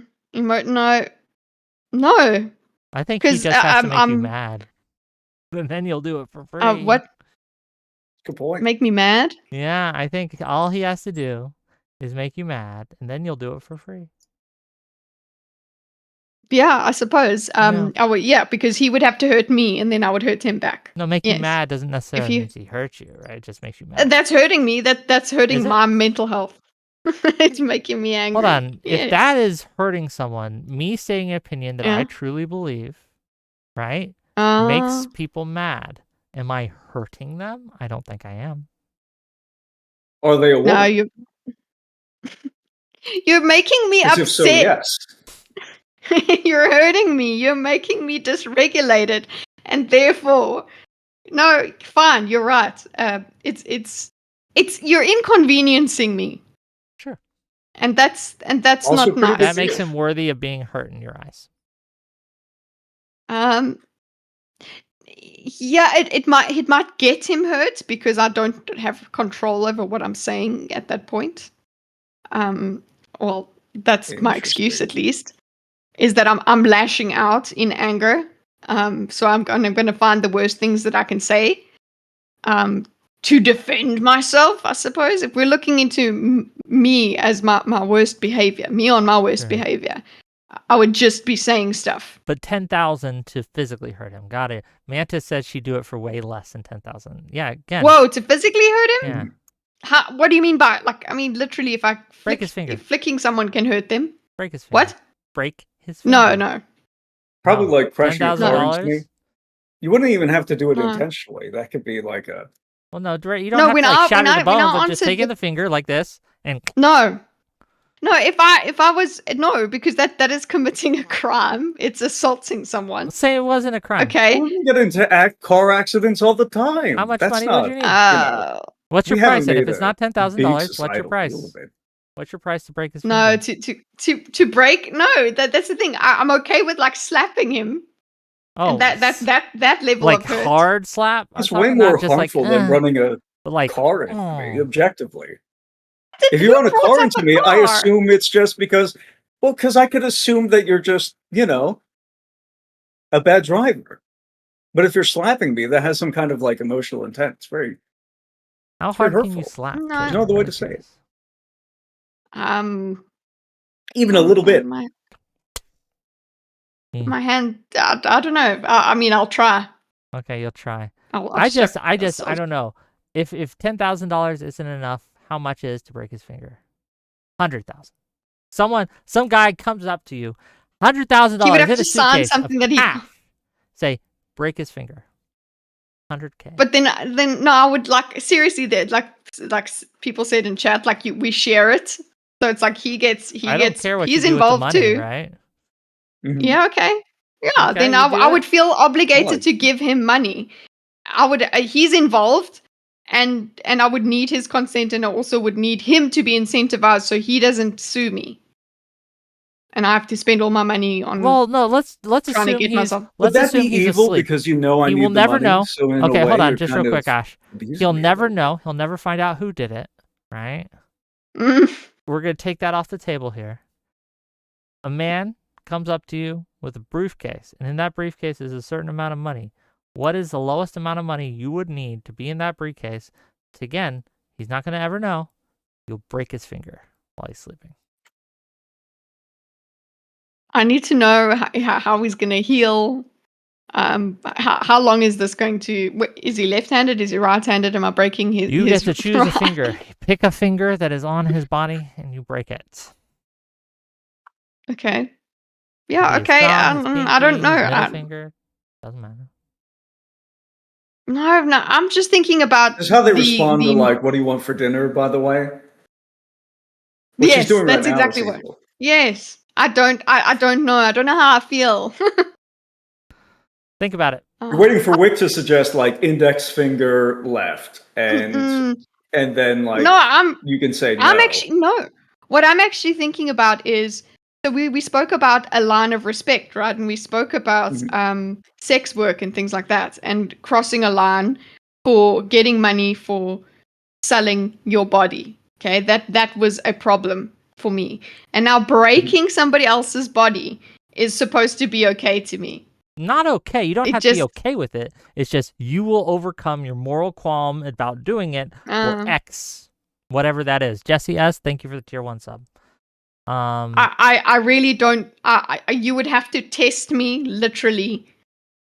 You don't know, to find but that number. Okay, fair enough. That's a fair answer. You don't really actually know until you're put in the situation, and it's harder in a hypothetical to do it than it would be when the money's staring you in the face. I think a lot of when the money that is a big factor. Yeah. And I think a lot of people lie to themselves. I think a lot of people lie to themselves and say, "Oh, I would only do it for $1 million." No, bitch. You do it for a lot less. It has to be saying in your face. Like it's easy. It's easy to say what you would or wouldn't do when there's no chance of it actually happening. But when push comes to shove, rubber meets the road, some guy comes to you and has a briefcase and hands that to you, and you're saying, "I get all this. All I have to do is break that retard's finger, and he'll never know." It has to be a retard? That retard specifically. No one will ever know. In a metaphorical sense. True. Nobody actually uses the term retarded to describe like actual retarded. A real, Oh yeah, we had that discussion. Yeah. Okay. And you wouldn't catch me dead making fun of a guy with Down syndrome. Just briefly, that was a really interesting answer. Do you think that because when I said I would make you cry, there's an amount for which I would make you cry, but I would still consider it evil. It's just I know that there's an amount probably where I would, cross that moral event horizon. you seem to have a lot more trepidation, a lot more like restraint, because you seem to be struggling as to whether or not you would feel whether it was evil after having done it. Like if you had crossed that amount, there's probably an amount where you might not actually say it was evil anymore. You might like kind of rewrite yourself to say that it was okay. That is something that I've noticed a little bit of a gender difference. Could be my personal experience. I'm only 28, but I feel like that is a gender difference, at least in the United States, where people, if you've done it, then it has to be, for women, it kind of has to be good. There's a lot of struggles with accountability on the other side of the fence here. What do you think about that? Okay, hold on. I'm thinking that, okay, no matter what price happens, there is going to be guilt afterwards. Which is counterintuitive to what we supposedly heard, that women are women have far less regret when they do commit murder, apparently. But yeah, so say we get to this magic number that makes me break your finger, I'm still going to have to struggle with the fact that I accepted. I didn't do what was really right, which was never to accept any money to harm a person. I must never. My moral standing should be beyond. I should not be. I should have no price. That's so I will always be flawed from that, no matter what. We all do. How would you admit it? Like, would you admit it to me that's like, if I come up to you like, hey, you broke my finger. I checked my security camera. We just went on this nice date, and you roofied me, not for anything nefarious, just to bring me home and then break my finger. And it was terribly inconvenient. Fair. You didn't even do the right one. You didn't even do the right one. Wick said ring finger, left hand, and you said no after you suggested it, because Wick had suggested it, and you were just being contrarian at that point. I come to you and I say, why did you do this? How apologetic would you feel? Would you feel like what would be your natural instinct? From Rin? $5 from Alexander Rin to say he'd do it for $1,000 per digit. Fair. $1,000 per digit. Okay. And that's it. He's saying that's fine. He'll do it. $1,000 per digit. Okay, like I said, that's a good number. Mantis would lose her morals for 100,000 easy. I wouldn't lose my morals. I would feel bad for losing them. If you know what I'm saying. Like I would still. I wouldn't find myself righteous for doing what I did. I wouldn't suddenly flip over. I would just be like, yeah, and I did it for money. Okay, Ash. I would be shit. Thank you for calling in. Thank you for being a good example. Always. What a good example. I like to find people lines like that. I don't know. I like to test people in situations and like get them to honestly consider these things, because a lot of people don't honestly consider these things. They virtue signal about these things, or they vice signal in some cases, right? But there is, for all of us, lines, okay?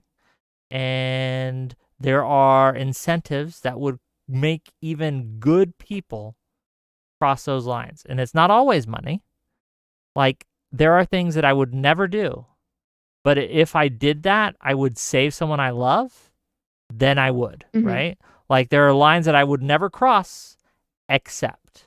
And I think everyone has those. $5 from Alexander Rin to say I might feel bad after, but I could buy some therapy with it. True. Let's bring in one last caller. I think this will be the last one, and then we'll let you give your outro and talk about what's coming up, right? But here we go. Hello, you were live.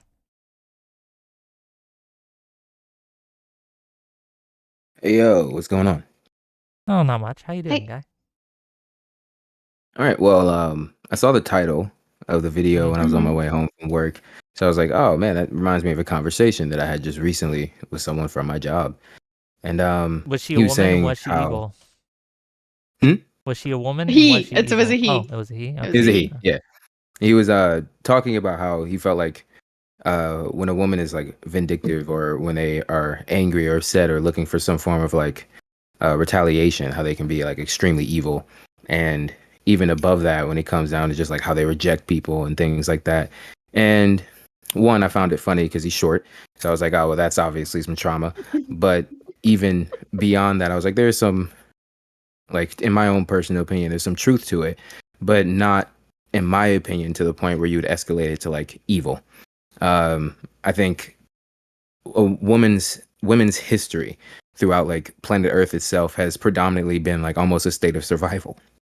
When it comes down to tribal times, even beyond that, medieval times, and even the Renaissance era, we have like they're just doing studying on women just because they need to learn some stuff about what the inside of the human body looks like. Like we've always treated them a lot differently than how we do now in America. And not only when it comes down to where they place in the workplace, the jobs that they're allowed to do, the education they're allowed to get, but just simply the freedoms that they're allowed to enjoy. And these like kind of break down to just our basic day-to-days, the common decisions and choices that they're able to make now that they have never been able to make. And we see that there is one thing that has not changed for women, and it is that sense of survival. The things that they are willing to do to get where they want to get, to have what they want to have. And now that they have the ability to say yes or no, or to reach out and grab and achieve the things that they want, you see that they will use those same techniques that they've learned throughout a generation of being, well, less than old people, less than children, and just seem to just be baby makers. Unless they were pregnant, then they would escalate beyond the child. But once the child's born, they're right down to being the bottom caste again. It would seem as though those same tactics, the same things that they would use to get ahead then, they use now, but when they have even more power and choice and freedom. And that causes, I think, a schism almost when it comes down to like the relationship between men and women. Whereas like now men have to be there as women are going through their own evolutionary track, and we're like in the middle of that going on now, along with technology evolving, the way that we live changing, GDP being a thing that people know off the tip of their tongue, which never used to be a thing in the social zeitgeist. And I think all that together is what gives that impression that women are evil, even though they're not necessarily evil. They're just coming with a set of tools that we have not seen in this country until now. And the way that they embody them and use them, we're not used to as men. And I think niggas need to, boys, people just need to grab their bowls and just. Yo, turn your camera on, cause just so I don't get in trouble. Okay, just real quick. No, yeah. Just so just, you know. Is the hair enough? Is the hair enough? It's curly enough, yeah, right? you got the pass. Okay, I give it to you. Sorry about that. But go ahead. $10 from Alexander Wren to say only issue where the trolley problem is if you can't as split the tracks and get a strike. Thank you for the $10. And Kitteh, just address what he said then. Go ahead if you'd like. It sounds like you're doing a lot of work for women, that you're excusing their behavior because of generations. Is he white knighting? Of the where. Yeah, I don't think women have the. I don't think anyone has the rights to be cruel, and what I mean by that is, you if you do something cruel, somebody should be able to call you cruel. That's it.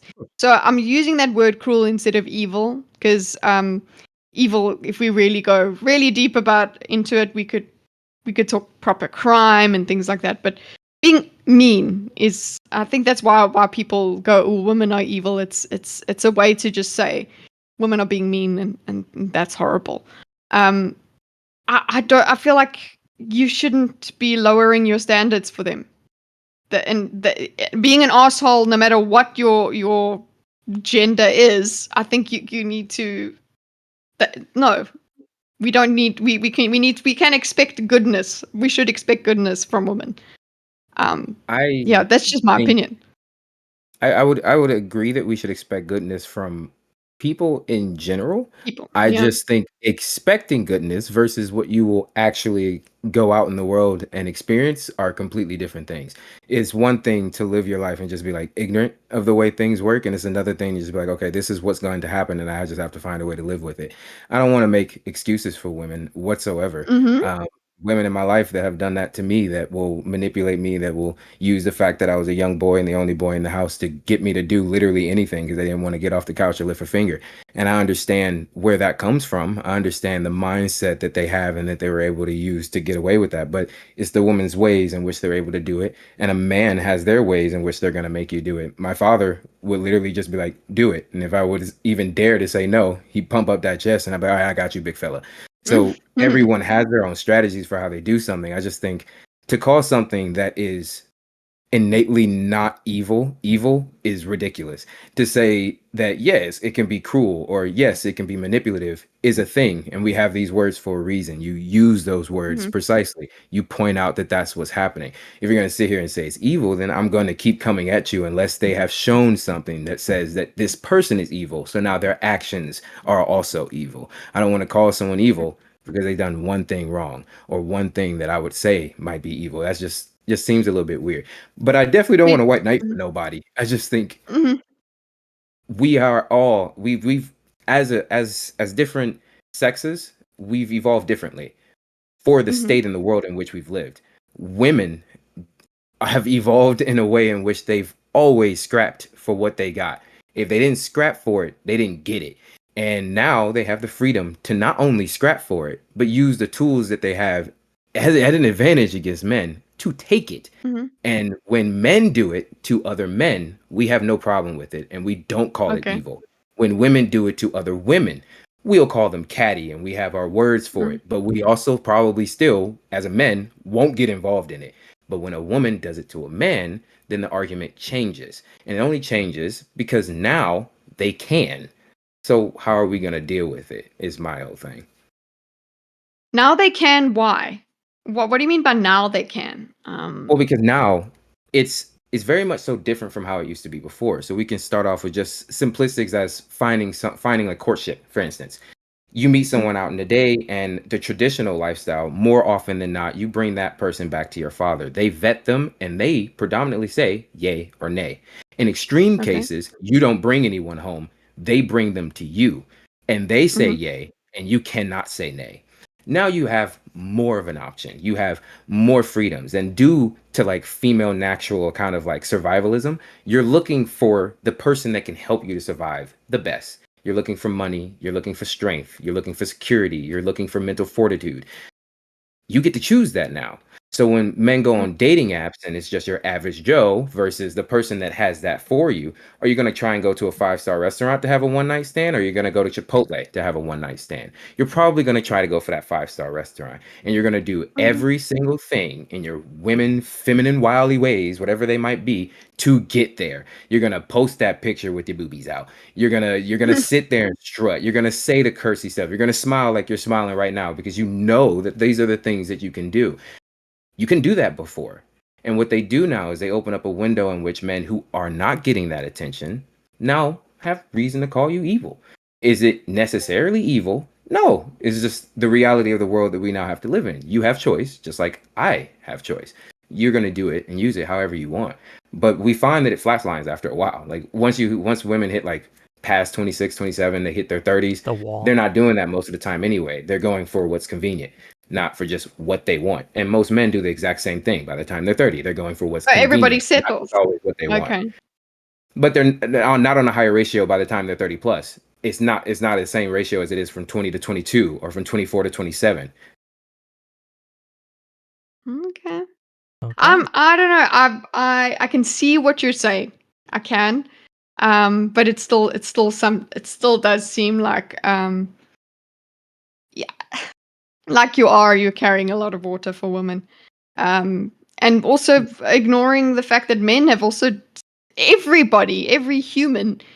humanity has evolved on survival. Everybody the traits that survive are it's natural selection. So I understand your thing of women have been operating on survival, but so have men. I think anything that is living works that way. Men also we can have the same conversation about men.